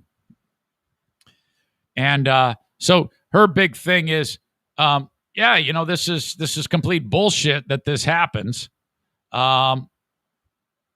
She drove that point home by likening their sport to a dive into a pool with no water. She lauded Biles for standing up for her own health, a say that Moceanu writes she never felt she had. This is from a woman who's, years, decades away from the sport. Want to read this, too, for you fucking dummies who think like all these stupid-ass right-wing pundits. Melissa writes this, I'm competitive. I've played sports. I have a do not quit ever attitude when it comes to sports, but this article is an eye-opener. She writes, I remember watching Carrie Strug. Remember her? She had the leg all taped up and she did the vault and landed like on one leg or some shit. I remember watching Carrie during the Olympics and was incredibly proud of her in that moment. Now, knowing how badly she was hurt, that forced her into retirement at 18 years old, knowing what was demanded of her and the abuse she endured. Well, boy, I couldn't agree more with this. Who the hell wrote this? It's long, so I might have to jump around. The realization I had about Simone Biles is going to make some people mad, but oh well. Yesterday I was excited to show my daughters Carrie Strug's famous one-leg vault. It was a defining moment that I watched live as a kid, and my girls watched as raptly as Carrie Strug fell and then limped back to leap again. But for some reason, I wasn't as inspired watching it this time. In fact, I felt a little sick. Maybe being a dad and teacher has made me soft, but all I could see was how Strug looked at her coach, Bella Caroli. Remember I mentioned this asshole was pleading, terrified eyes while he shouted back, "You can do it!" over it. "You can do it!" over and over again. My daughters didn't cheer when Strug landed her second vault. Instead, they frowned in concern as she collapsed in agony and frantic tears. Why did she jump again if she was hurt? One of my girls asked. I made some inane reply about the heart of a champion or Olympic spirit. And in the back of my mind, a thought was festering. And boy, she shouldn't have jumped again. The more the thought echoed, the stronger my realization became. Caroli should have gotten his visibly injured athlete medical help immediately. Now that I have 2 young daughters in gymnastics, I expect their safety to be the coach's number one priority. Instead, Caroli told Strug to vault again, and he got what he wanted, a gold medal, and that was more important to him than the athlete's health. I'm sure people will say Strug was a competitor. She wanted to push through the injury. That's probably true. But since the last Olympics, we've also learned these athletes were put into positions where they could be systematically abused both emotionally and physically, all while being inundated with the win-at-all-cost messaging. A teenager under these conditions should have been protected and told no medal is worth the risk of permanent injury. In fact, we now know that Strug's vault wasn't even necessary to clinch the gold. The U.S. already had an insurmountable lead. Nevertheless, Caroli told her to vault again, according to her own recounting of their conversation. I can't feel my leg, Strug said. We got to go one more time, Caroli said. Shake it out. Do I have to do this again? Strug asked. Can you? Caroli wanted to know. I don't know yet, said Strug. I will do it. I will. Injury forced to retirement at 18. Dominic Mosciano, generational talent, also retired from injury shortly after. Top gymnast, literally pushed to the breaking point and then put out to pasture. Caroli and Nasser continued their long careers while the athletes were treated as a disposable resource.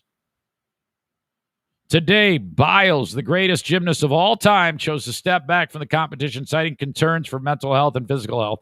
I've already seen comments and posts about how Biles failed the country, quit on us, or I've already covered this. It's fucking sick. You guys are fucking assholes. There's no ifs, ands, or buts about it. We have got to take a step back and just, is it really necessary at this point in time to go that route? I don't know. It just seemed a bit much for me. Kind of bothered me.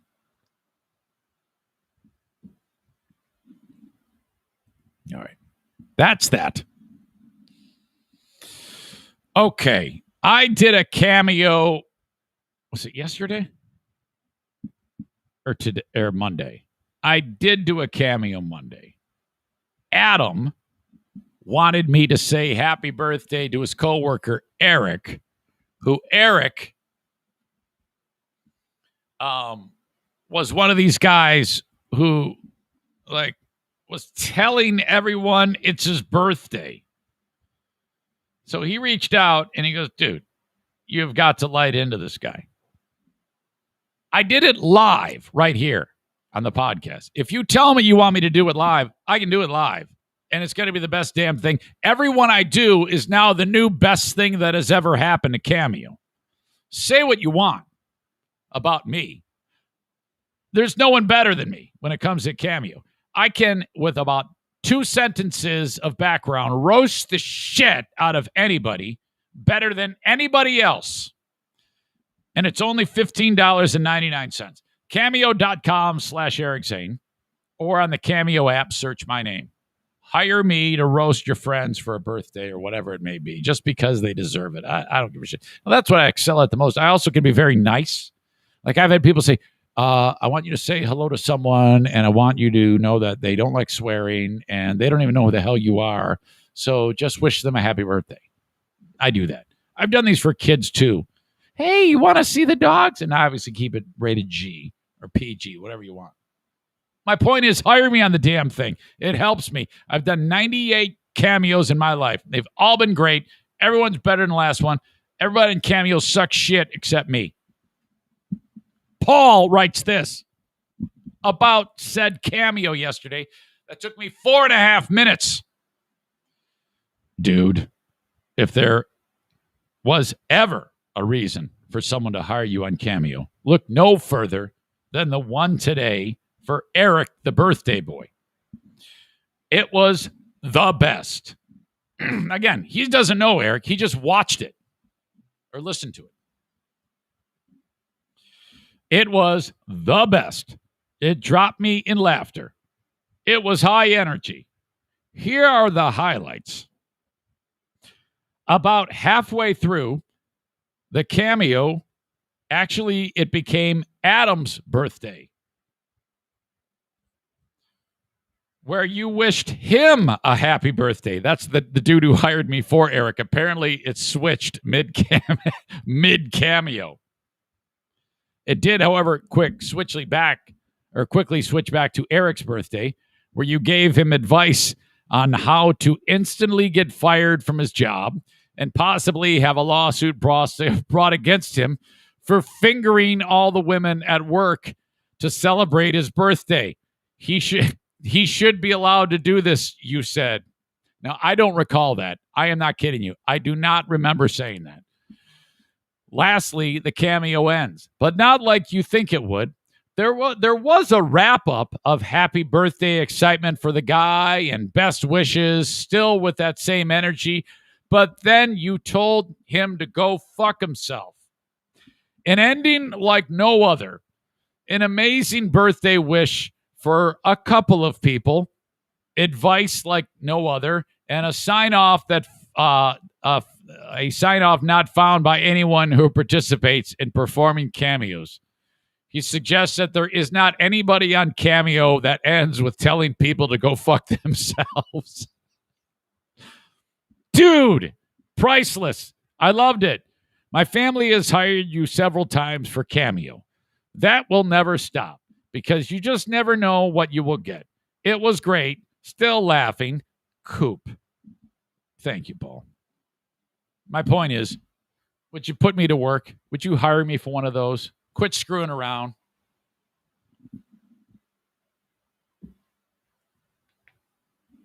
All right. Horizon Hydroponics. I visited there yesterday. John from Horizon Hydroponics and I did another version of Growers 101. That was fun. We talked about this.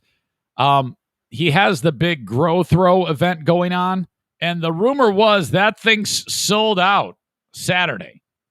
That's what it said on his website. So I was like, hey, you sold out. Congrats. He goes, we did? I go, I think so. That's what it says. And he goes, I don't think we did. I go, uh-oh. Well, I told everybody you did. He'll find room for you. If you love disc golf and you want to participate with a bunch of stoners hanging out, whatever, eating your edibles and puffing away, I have no idea what's going on. You got to go to horizonhydroponics.com and sign up, HORIZEN hydroponics.com for the Grow Throw.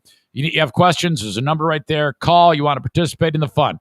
There's also a 30% off sale going on that day, all right, Saturday, at the Growers Outlet in Byron Center, Michigan. Now, at that event, there's a ton of these vendors that love giving away their stuff for free so that you will try it and then maybe buy the product later at some point. That's the point. So this is the time to get the freebies. So if you have a green thumb, go to Horizon Hydroponics in Byron Center, the Growers Outlet, and visit. Starts at 10 a.m. on Saturday. And as always, buy whatever you need online at horizonhydroponics.com. Orders $250 and more, you get shipping free. And use the coupon code ZaneShow at checkout to save 10%. Okay, I feel a neck crack coming on. Wish me luck. I'm like, what are the gymnasts getting ready? Now, I'm going to increase the echo effect on the mic. The echo effect makes even the smallest pop sound ridiculous. If I get a good one, though, and I think there's a good one in there, a good, juicy, meaty bone grinding, it's going to be intense. So now I'm going to take the mic and put it directly on my cervical spine and then wrench on that bad boy to give you an intense blast of crack. Okay, wish me luck. Now, this is either going to be awesome or terrible.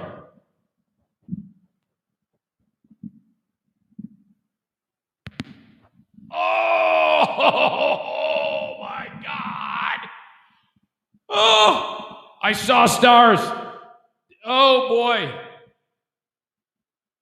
Oh, my God. I just wiggled my head a little, and I felt like a bunch of meat chunks just kind of drop like rain in my neck. That feels weird. I got to do the other side. Now, I don't know if I'm going to get anything in the other side.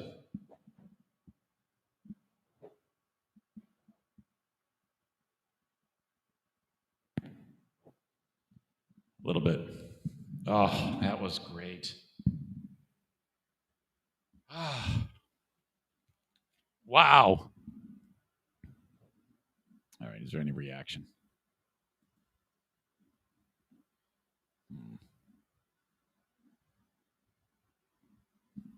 Okay. Sir cracks a lot, strikes again, says Tyler. Hopefully it didn't gross you out too much.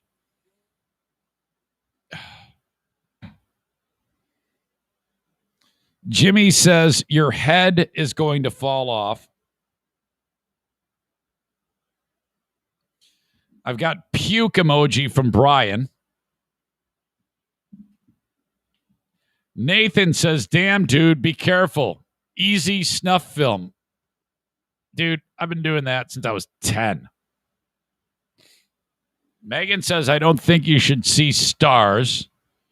Joe Martinez, he says, you shouldn't do that. Tu madre es una puta. He says, go to a chiropractor. I go once a week and feel awesome. Well, yeah, I don't need to, though. I just did it now. Patriot Nick says, I'm waiting for I Saw Stars to become I Can't Feel My Legs. I have never, ever suffered any issue whatsoever. Man, does that feel good. Tyler says, your neck es una puta. My neck is a whore? Come on, man. Joe Martinez says he hasn't been sick in over 6 years. Well, that's good. I haven't been sick in 2.5. Quit bragging. Tu madre es... Hey. Vete a la chingada, cabrón. Take that. Can you imagine if I show up and my neck is way to the side and I can't bring it back? That's happened. Diana went to a chiropractor not far from here, and I sat in it, and I sat in while she was getting adjusted, and Diana says he cracks his neck all the time, and she winced. She goes, "Stop that!" I go, "What do you mean?" She goes, "Okay," and she pulled out a model, like a real model of a skeleton. She goes, "You see this right here?" I go, "Yeah." She goes, that is the vertebrae prominens. And people sometimes do what you do, and then that gets stuck. And I'm going to have, and it's not fun putting it back in place. So stop doing that. I'm like, yeah, no problem. I'll stop. I immediately started cracking my neck the second I walked in there. Pinche pendo. Is that what you're telling me, Joe Martinez? Pinche pendo. Okay. Quick word about my friend Frank Fuss. Don't make a fuss. The Tank, Frank Fuss. Buyinsurancehere.com. That's where you go. Now, his says it's My Policy Shop Insurance. That's the name of the place. That's the name of the business. Now, he can help you in one way, shape, or form, no matter where you are in the listening audience. Now, I'll just tell you, he's not licensed to get you insurance in every state. But trust me, these independents know everyone. So it's well worth it if the first thing you should do, no matter what it is, to reach out to Frank for health, life, auto, anything, okay? Medicare, dental, he does it all. He asked me to talk to you about if you know anybody who is getting ready to turn 65 very soon, within the next 6 months, and they'll be utilizing the Medicare system, which is what you pay in for your whole life. Okay, you're insured by the government. How great is that? Okay, But you got to make sure that everything is in order. And if you do it on your own, you're going to screw it up. So have Frank do it for you, and it doesn't cost you anything. This is a free service. It's just an expert that's helping you. He gets paid by the insurance companies. That's it. It's not coming out of your pocket. Okay. MyPolicyShop.com is his website. And he has a special thing, an information website called BuyInsuranceHere.com. There is where he's going to ask you your name, things like that, what type of insurance you're looking for, how you heard about him. Please put Eric Zane, and off you go. BuyInsuranceHere.com. Thank you, Frank Fuss. You can also call him at any time. Call him or text him. Just call him or text him to say hi. 616-914-4070. 616-914-4070. The Duchess of New Jersey says, first of all, Tyler writes, chiropractors make me nervous. Oh, you have nothing to worry about. I will never let someone else crack my spine. They're great. Chiropractors are awesome, man. I lay in bed and watch videos of people cracking. The Duchess of New Jersey says, oh, man, I am the same way. That cracking noise scares the hell out of me, she writes. You know, on my phone, I have a series of videos of super intense crack-a-lackas. I talked to you about that before. I want to grab one for you. That's even more. Kate, I know you said you missed it, so here's this one. Oh, okay. Hold on a minute. Let me back up with the echo effect. Okay, hang on.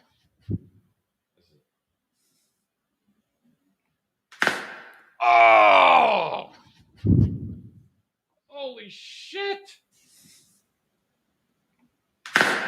Oh, my God. Hold on. I got an even better one. This is a good one right here. Oh. Okay, let's check this one. No, that's not a good one. No, that's just me being stupid. Okay. No. Nope. Nope. I've got videos of me cracking my neck. Oh my gosh.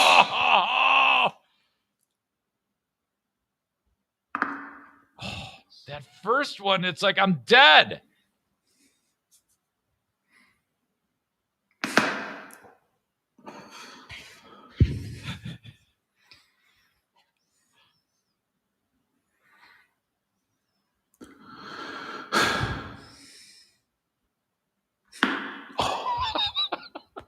That one, though. Holy shit. Let me go back to that. Listen to how loud this is. Like, crank up the volume. Oh my gosh. Yes. I could do that all day. I don't need to watch videos. I just sit there and watch me.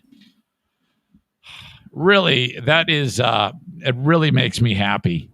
What do they call that? ASMR? AMSR? I always get it mixed up. ASMR, I think is what it is. It's just so satisfying to hear my bones crumple and break like that. Kate says it's creepy. The creepy moan at the end. Ooh, well, it feels good. That's what I do when I orgasm, too.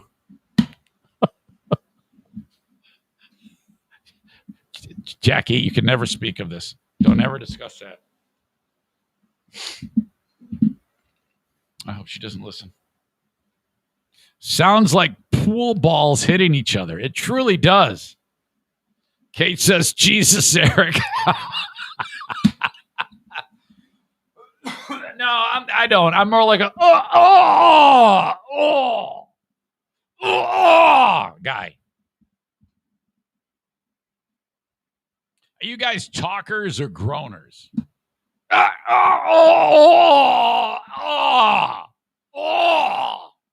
I'm like a monster.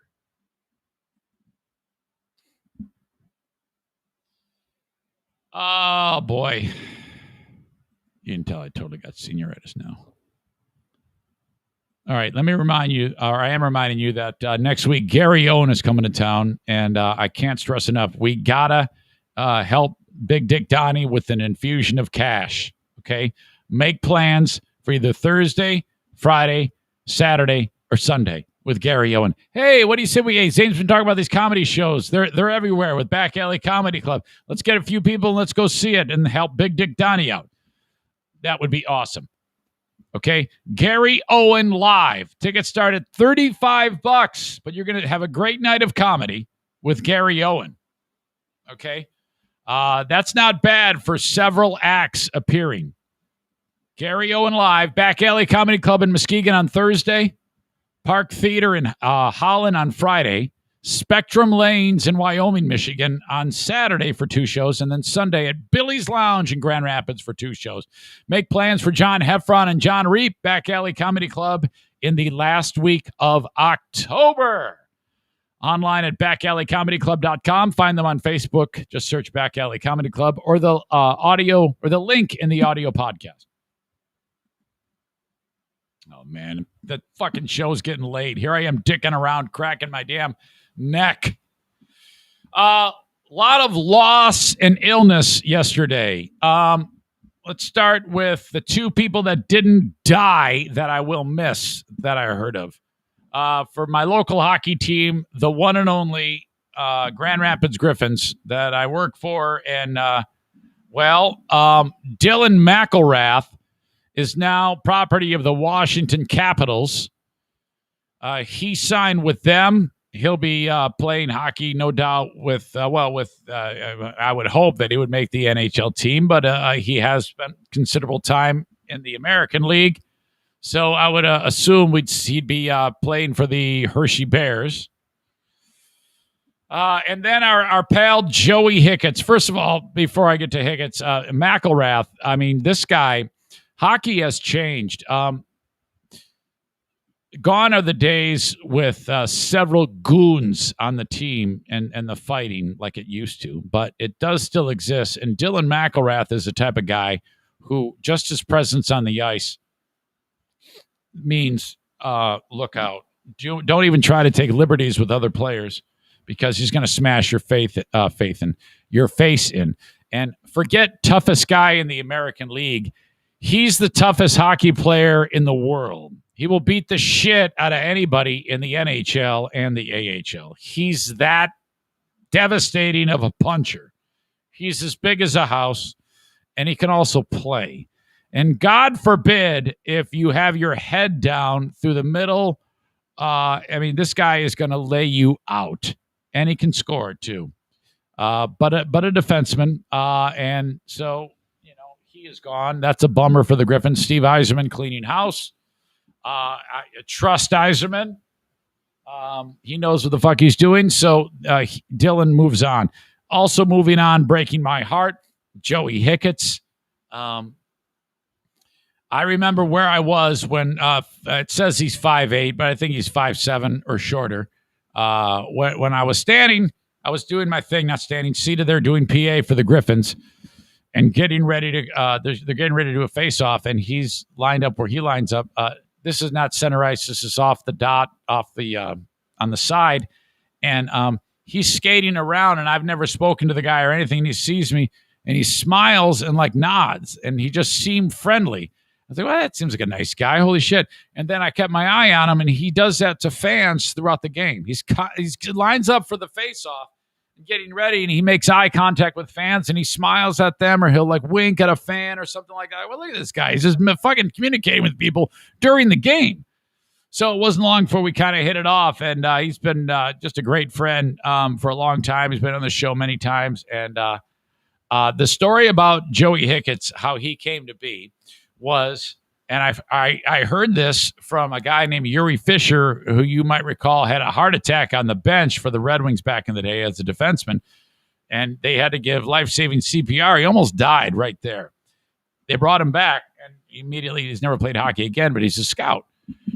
So after the Griffins won the title in 2017, their second one, I'm talking with Fisher at the celebration, and Joey comes up. We talk to him, and then Joey leaves, and he goes, have I ever told you the story about how he came to be? I go, no, what is it? He goes, it's incredible. The Red Wings were having what's called prospect camp. They do it every summer. I don't know if they did it this summer, and I know they didn't do it last summer because of COVID, but in July, right after the draft, all the prospects go to prospect camp.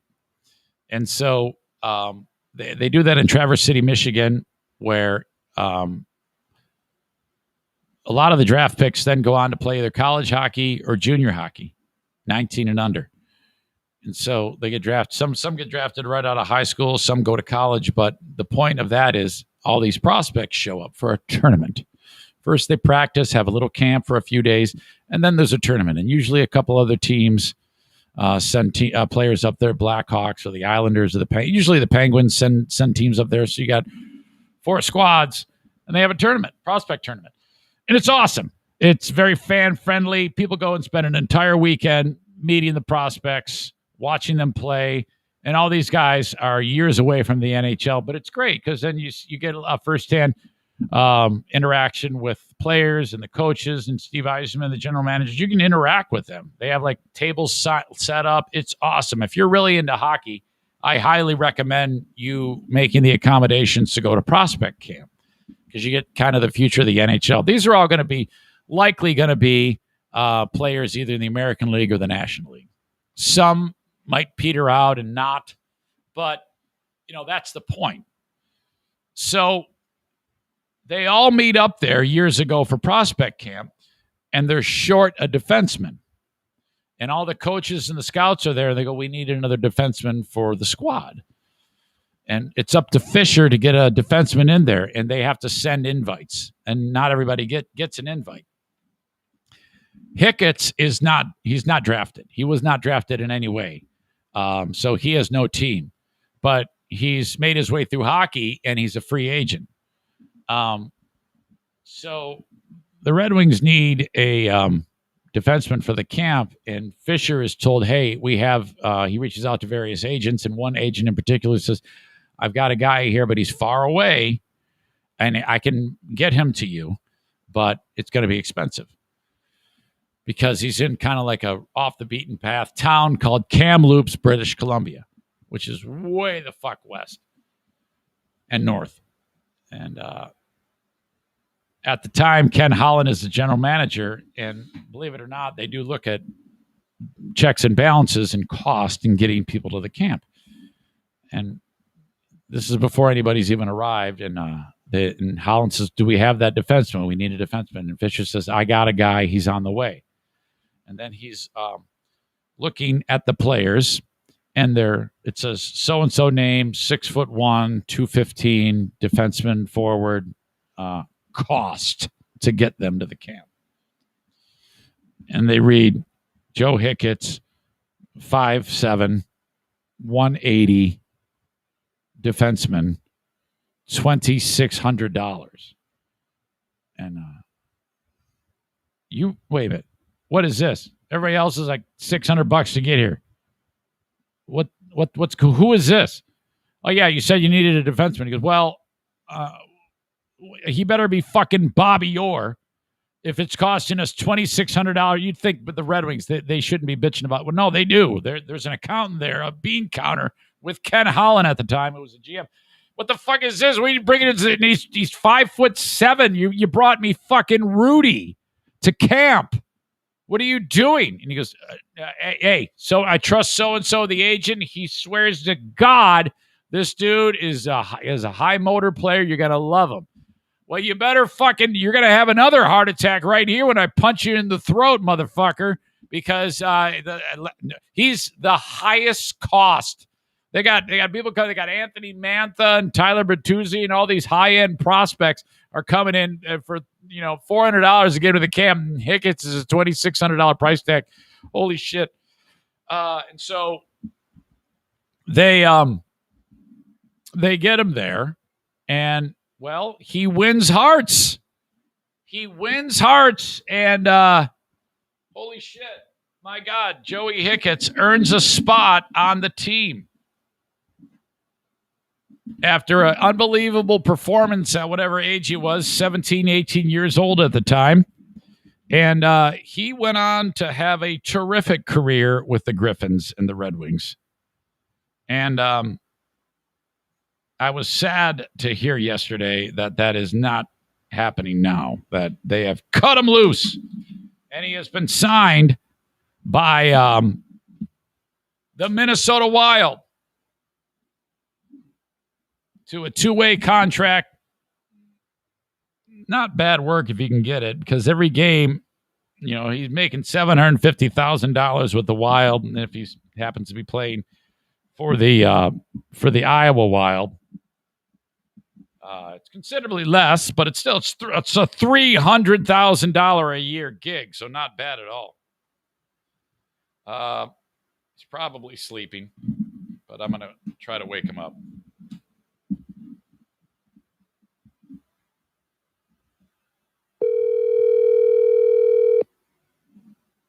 Zaner.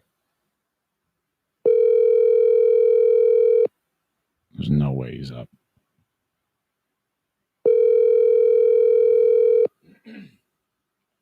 Call has been forwarded to an automatic voice message That's embarrassing. system. Joe Hicketts.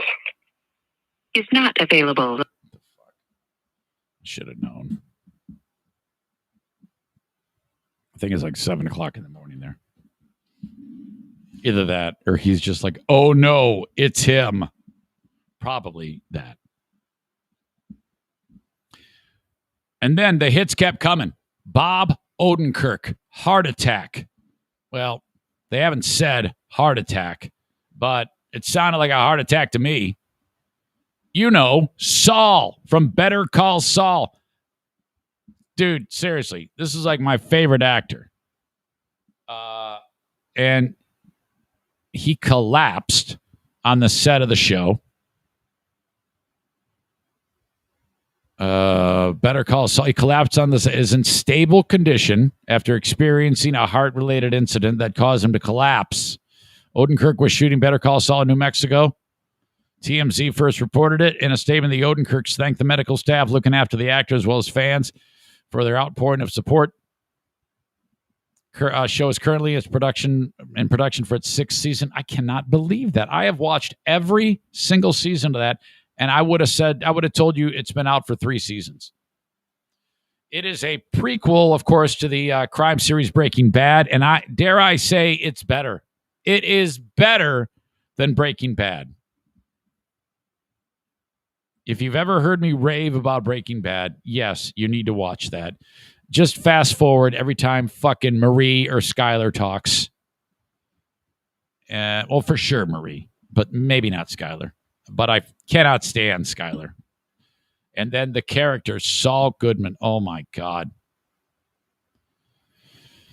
And then the show even better. According to the sources, Odenkirk went down and was immediately surrounded by crew members who called an ambulance. Oh, my God. I just hope I hope he's okay. Selfishly, I hope he's okay so we can finish the fucking series. But no, seriously. Awful. And then the big one. Holy shit, man. Jesus. Hold on.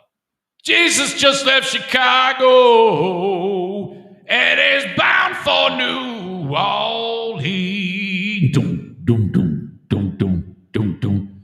Dusty Hill. Slapping the bass. Excuse me. Legendary bass player for ZZ Top. Dead at 72. Fuck me. The first concert I ever saw. ZZ Top Eliminator Tour. 85 or 86. That summer. Pine Knob. I even sprung for the pavilion seats for like $15. Give me all your loving, all your hugs and kisses too. Now that's Billy Gibbons singing that. I mean, that's me singing it.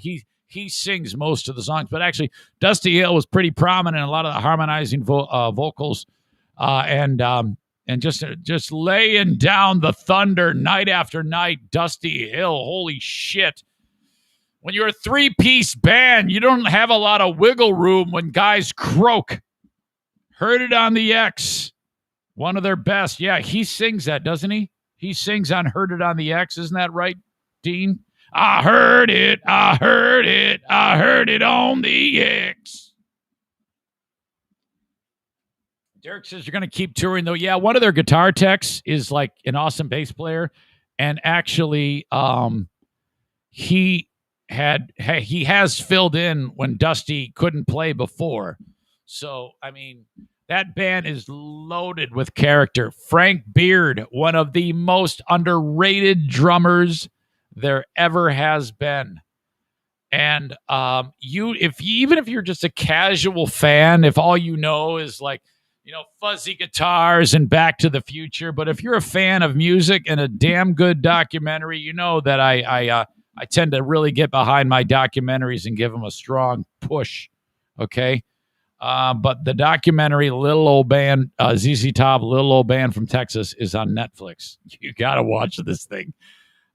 These guys just force-fed what they do to the world.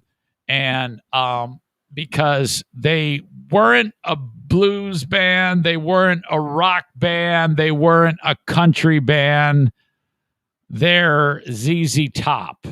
And it's just, they describe it in particular ways that are just fucking insane. And then, well, if you are a rock band, are you a Texas rock band? And they're like, no, that's not really a term. We're a ZZ Top rock band. So, holy shit. And Nick says Frank Beard, the only member without a beard. These guys are fucking hilarious, and they inserted it into their music, or they still will, because they're not going away. The two surviving members will continue on, and they describe themselves when they were playing a lot of particular style music, and then all of a sudden they come out with an album that's way different than anything they'd done in the past. And Frank Beard described it as, well, we're known as a band that likes to play shuffle in C, which is just basically the same progression that you've heard many times in a blues song. It's very formulaic. They call it shuffle in C.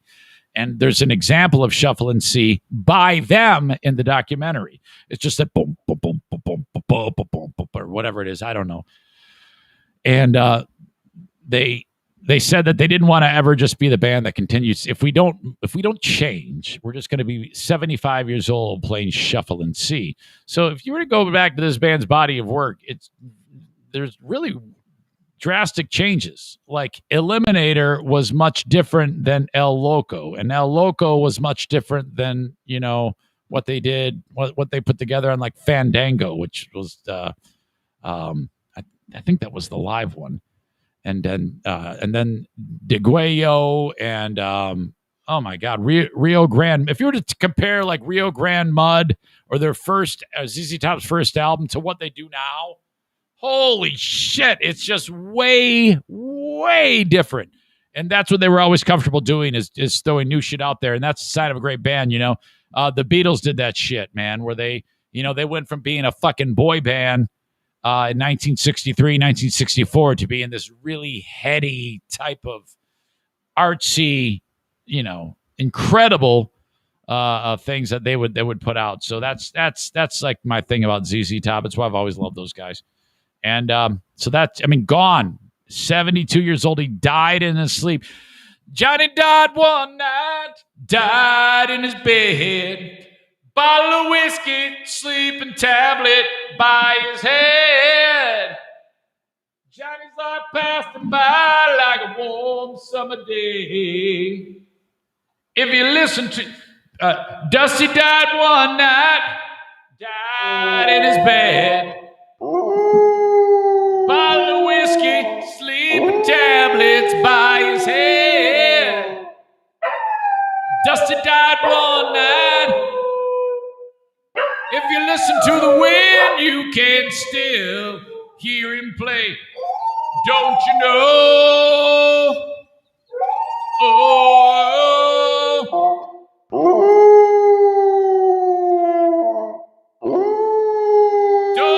you know that you are a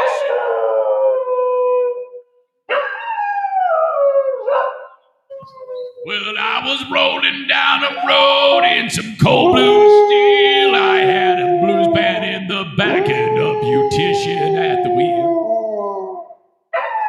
We're rolling downtown in the middle of the night, laughing and a joking and a feeling alright. 'Cause I'm bad. I'm nationwide.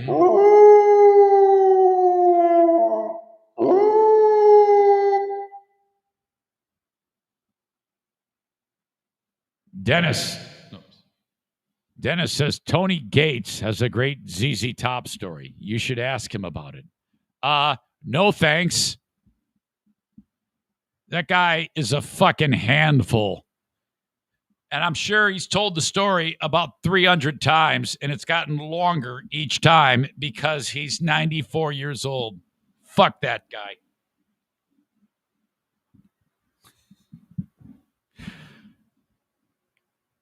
I don't know why. It's weird. I'm getting all sorts of like laughy emojis.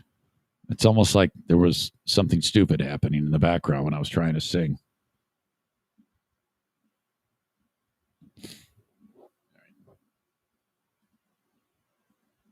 What the hell am I? So it was a rough day. Dylan gone. Joey gone. And I called Jackie. I go, hey, I got bad news. She goes, what? I go, Joey Hicketts is gone. She goes, he died? I go, no. I mean, he just got picked up by another team. Okay. We're getting close, folks. Close to finishing this up. I've got the asshole of the day next. Keep it in mind. Who's it going to be? Asshole of the day coming up. On the Patreon, I have to tell you about the story of state Congressperson Jewel Jones. This is the asshole in Michigan, the Democrat, who got pulled over for drunk driving. And then on the camera, the dash cam, he's heard saying, I'm going to call the governor and get you fired or some shit. And I'm in charge of funding the state police, so I'm going to pull your funding if you don't let me go. What? This asshole cannot get out of his own way. Wait until you hear what he did with taxpayer dollars. And then try to justify it. This is bad. We'll get to that. Patreon.com/Eric Zane. That's how the show has stayed alive for 2.5 years. Patreon. That, you listening to the free podcast, and the sponsors. That's it. Patreon.com/Eric Zane. If you want to keep the show alive and well and keep the content coming. It's not a donation because I give you hours of content every week, with the exception of the next 2 weeks because I'm going on vacation. Patreon.com/Eric Zane. $5 or $10 a month, $5 for all the audio, $10 for all the audio, the video, and the live streams. It features my daily Patreon bonus, the Lost Zane recordings. Actually, I will be posting the Lost Zane recordings while I'm gone. The Ben and Eric Patreon podcast when Ben Glaze and I get together. Smarter Than a Former Drug Dealer Trivia, and the Insane Asylum, my 2-hour music-driven radio show where I play DJ on Patreon. And it is heard on the radio, but you get it before it even airs and with no commercials. Because who wants to sit through that shit?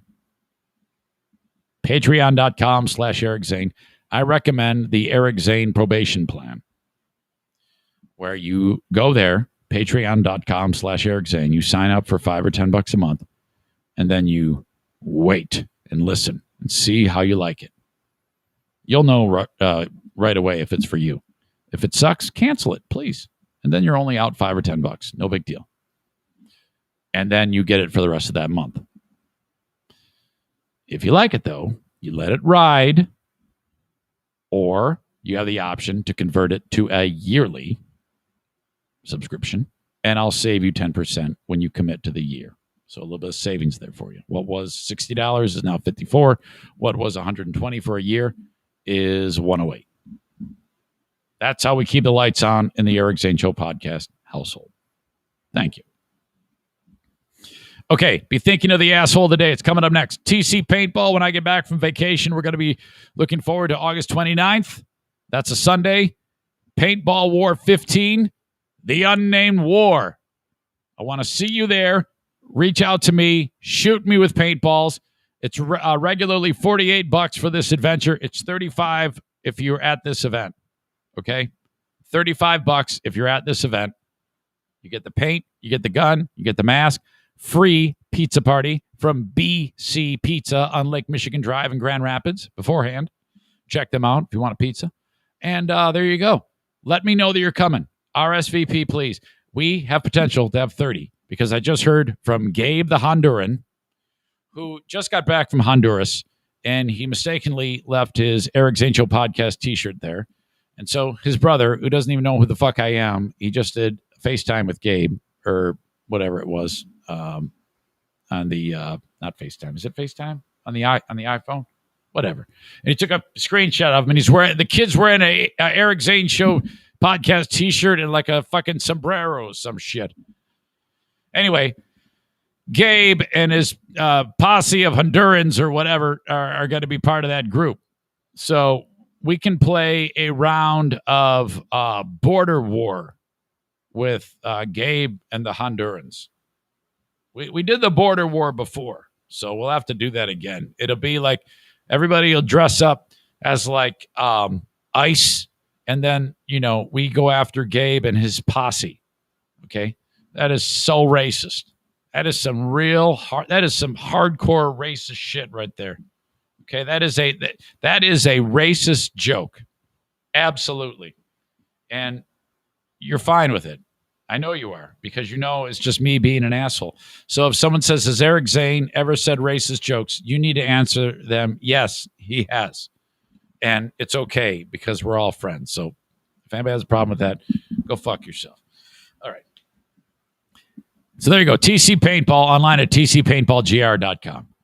A&E Heating and Cooling, love them. aeheatingcooling.net. Joe Martinez. Es una puta. I like Joe with the echo effect on him. Vete a la chingada, cabrón. Joe's like, enough, okay? A&E Heating and Cooling, 616-516-8579. Joe, you can participate in the border war, okay? 616-516-8579. Why haven't you participated in paintball recently? Come on. 616-516-8579. If you need anything heating and cooling wise, this is your guy. The ultra handsome macho Joe Martinez, 616-516-8579. Call or text him today. And last but certainly not least, on this ultra long Eric Zane Show podcast, Cornhole America. Thank you so much. Cornholeamerica.com. If you need a set of cornhole boards, you can, Adam writes, can I identify as Honduran that day? Absolutely. Reach out to Cornhole America to get a set of custom-made cornhole boards shipped anywhere in the USA. Please, if you need a fun backyard event or a game to play for your friends that are coming over, you gotta go with cornhole. Tried and true. People love it. Family fights have started because of cornhole. Think about that spectacle. Cornholeamerica.com. Put whatever you want onto the cornhole boards and the bags. Reach out, cornholeamerica.com. Okay. What's it going to be for the asshole of the day? Tyler Doan wins the award. Who is it going to be today? Covered a lot of ground again, but I got it in my brain. Might take me to write all this out.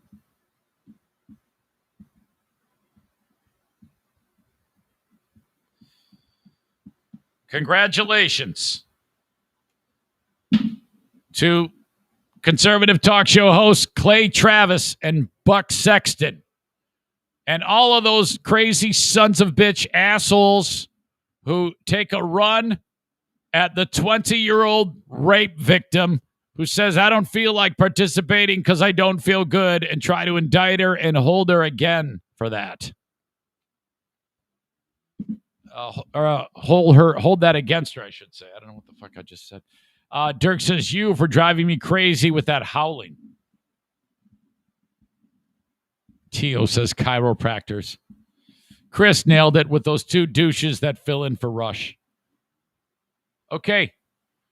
There you go, folks. That's it. I'm skipping Ben and Eric, the Ben and Eric Patreon podcast this week, because after I get done with the Patreon, I'm kind of like, all right, that's it. I'm not doing anything until, but the plan is on the, holy shit. Joey just called me back. Hold on a second here. I got to do this. Oops. Hey, hang on. No, don't hang up. I'm podcasting. Can I talk to you? Yeah, sure. I was just given the story, Joey Hicketts, of when you were a free agent and you showed up at prospect camp and nobody expected a 5-foot whatever defenseman. Oh yeah. Yeah, and how great it was. I was just kind of reminiscing about the you earning that spot on that team, and nobody really saw that coming at the start of that camp, but you won everybody over, and have had a great time in Grand Rapids. People are going to miss you, Joey Hicketts. Yeah, that was. I think I said that yesterday at one of the local radio stations, but that was like one of the best things in my career. Going to Detroit and then getting that contract and being able to spend 5 years of my life in GAR was something special. And I'll always remember Grand Rapids. That was something. The people of the city, the people of Michigan, West Michigan, were always so good to me. My teammates, the coaches, the training staff, everyone was so great. I'll definitely remember that. And then I'll remember our radio or our PA announcer too.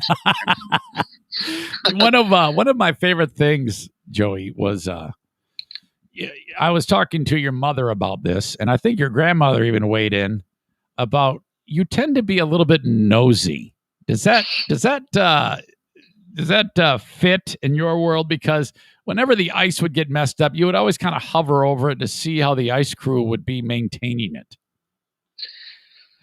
I don't know if I'm nosy per se in real life, but on the ice, I feel like just got to make sure everything's going okay. And I feel like I'm a guy that can do that. Even though I have no idea what the hell they're doing on the ice half the time, but I'll go act like I know what I'm doing and try to fool people, Do you remember that one game against Chicago when somebody with the Zamboni driver went too deep on the ice and wrecked the ice? Yeah, in the playoffs, yeah. Yeah, and then I remember you guys were actually, like, you and a couple other members of Chicago were reading the rule book as to how they would proceed to figure out how you guys could get the game going, like what the plan was. Remember that? Yeah, I remember. Well, they were trying to cancel the game because we were up like 3 or 4 goals, I think, at the time. So they were trying to figure out a way to cancel the game if it went too long. And we're like, no, we're finishing this game right now because we got them on the ropes type thing. Right. And so they were trying to get out, and then I saw them bring the rule book over there, and I'm like, I wonder how long I can stand over there before somebody comes and says something to me. So I went over there and stood there. Probably a stupid thing looking back, but it only took them about a minute or two before the refs decided that was a bad idea. Well, I actually took a picture of that. It was you and a couple dudes from Chicago actually with the book, consulting the book. And Pete Wallner at the time, he was writing for MLive. He goes, "That is an amazing picture." And I think he posted that picture like as part of an article. It was you were always kind of mixed up in those little nuanced moments, and you with a long list of amazing things that happened, including the 2017 championship, man. And I mean that was as real as it gets. I've never experienced anything like that. Had you ever had anything like that happen to you where you'd won a championship leading up to that? Well, I mean, I was World Juniors, but everyone always asks what was better, World Juniors or Calder Cup, but they're two different things. When I mean, I was young when I won for Canada. I was only 18 at the time. And when you win for Canada in Canada, that's something that you could never, that feeling you can never replace that. But Right. 2 years later, when we won the Calder Cup, I always say that's probably the most important hockey championship that I've won. Like to myself, not to the country, not to anyone else per se, but to me to go through, a 10-month season with the same group of players, as opposed to going together for 3 weeks, winning, and then everyone going back to their club teams. Right. I think when you build that bond over 10 months and you go through, the dog days, and you go through some practices where no one wants to be there, and you kind of you bond together over those types of things. And when you end up winning with a group like that that's been together for so long, and I mean, that it's never going to be the same. Someone's leaving after that. It's a special feeling, and that's, like I said, that's probably the most important championship I've ever won. You were an epitome of consistency. I mean, when it comes to the defensive presence, I mean, you're blocking shots every game, and it seemed to be no drop off in any way, shape, or form. When you're a fan like me, it's sometimes a head scratcher when we see that both Dylan McElrath and Joey Hicketts aren't going to be there anymore. I know you look at it as like just a business, but I mean, it just seems like it just doesn't seem right to us as fans. What do you think about all that from your perspective? Well, I'm going to miss Grand Rapids, maybe more than some of the fans, will miss me, I think. I don't know about that. It's a place where I have, I've grown into, a man. I came there at 20. Never lived alone. I've lived with billets and stuff, and got there and learned, how to live life. And like I said, I'll always hold a special place in my heart. At the same time, I think for me to move on with my hockey career and hopefully get a substantial chance in the NHL, I thought Minnesota was a good place to be. When it comes to, I mean, was it, did the Red Wings have nothing to offer you? No, they had stuff to offer. I just, with talks with my agent and stuff, I just thought Minnesota was going to be a better opportunity, to make the NHL.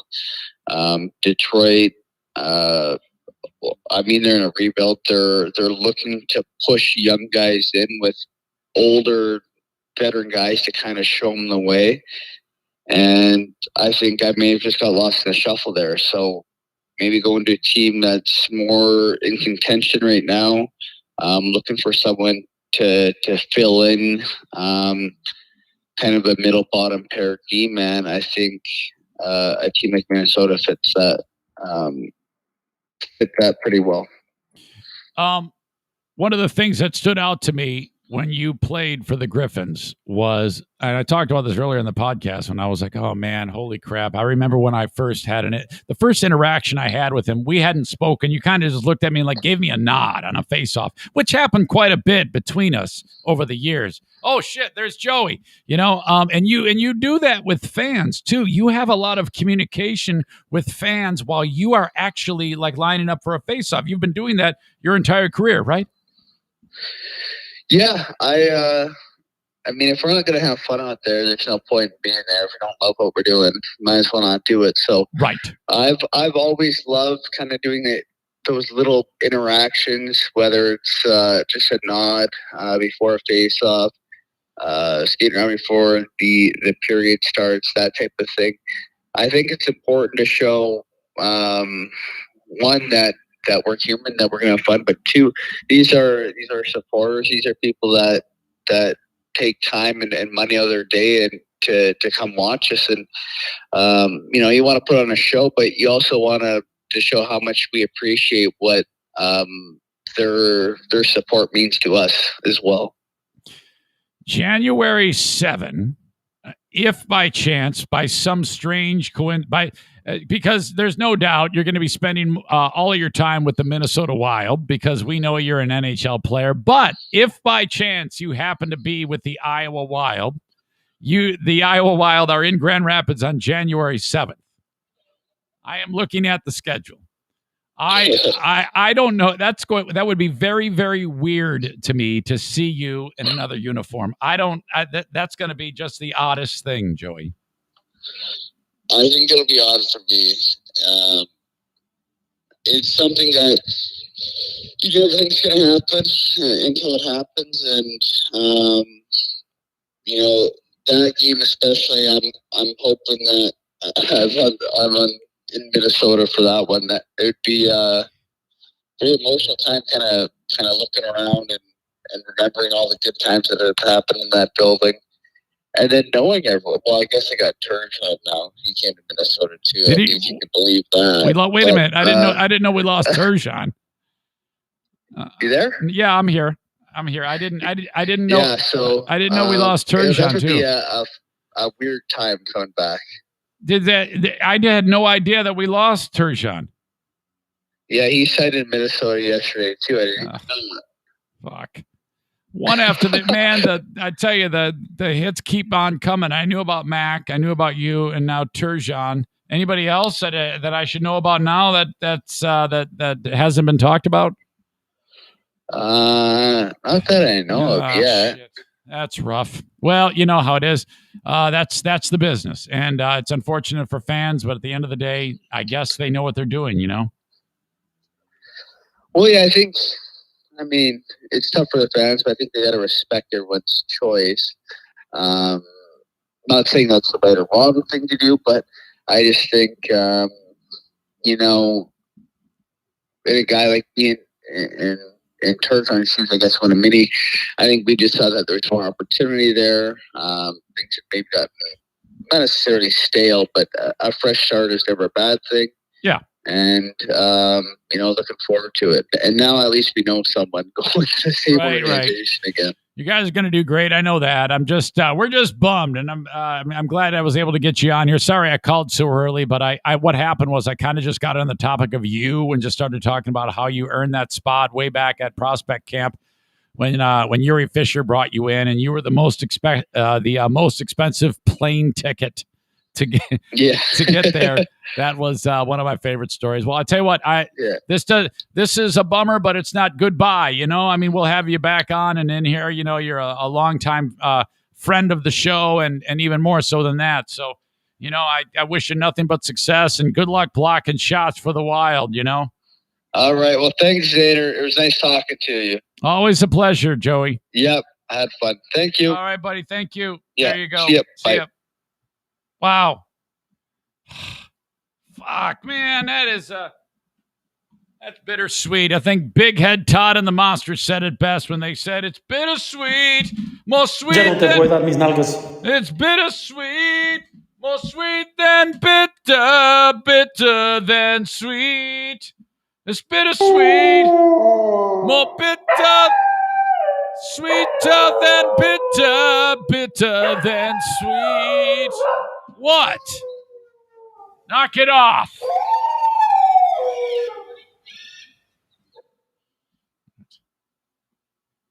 That's it. I'm done podcasting. Check you out on Patreon. Till next time, folks, have a good one. Thank you so much. Bye-bye.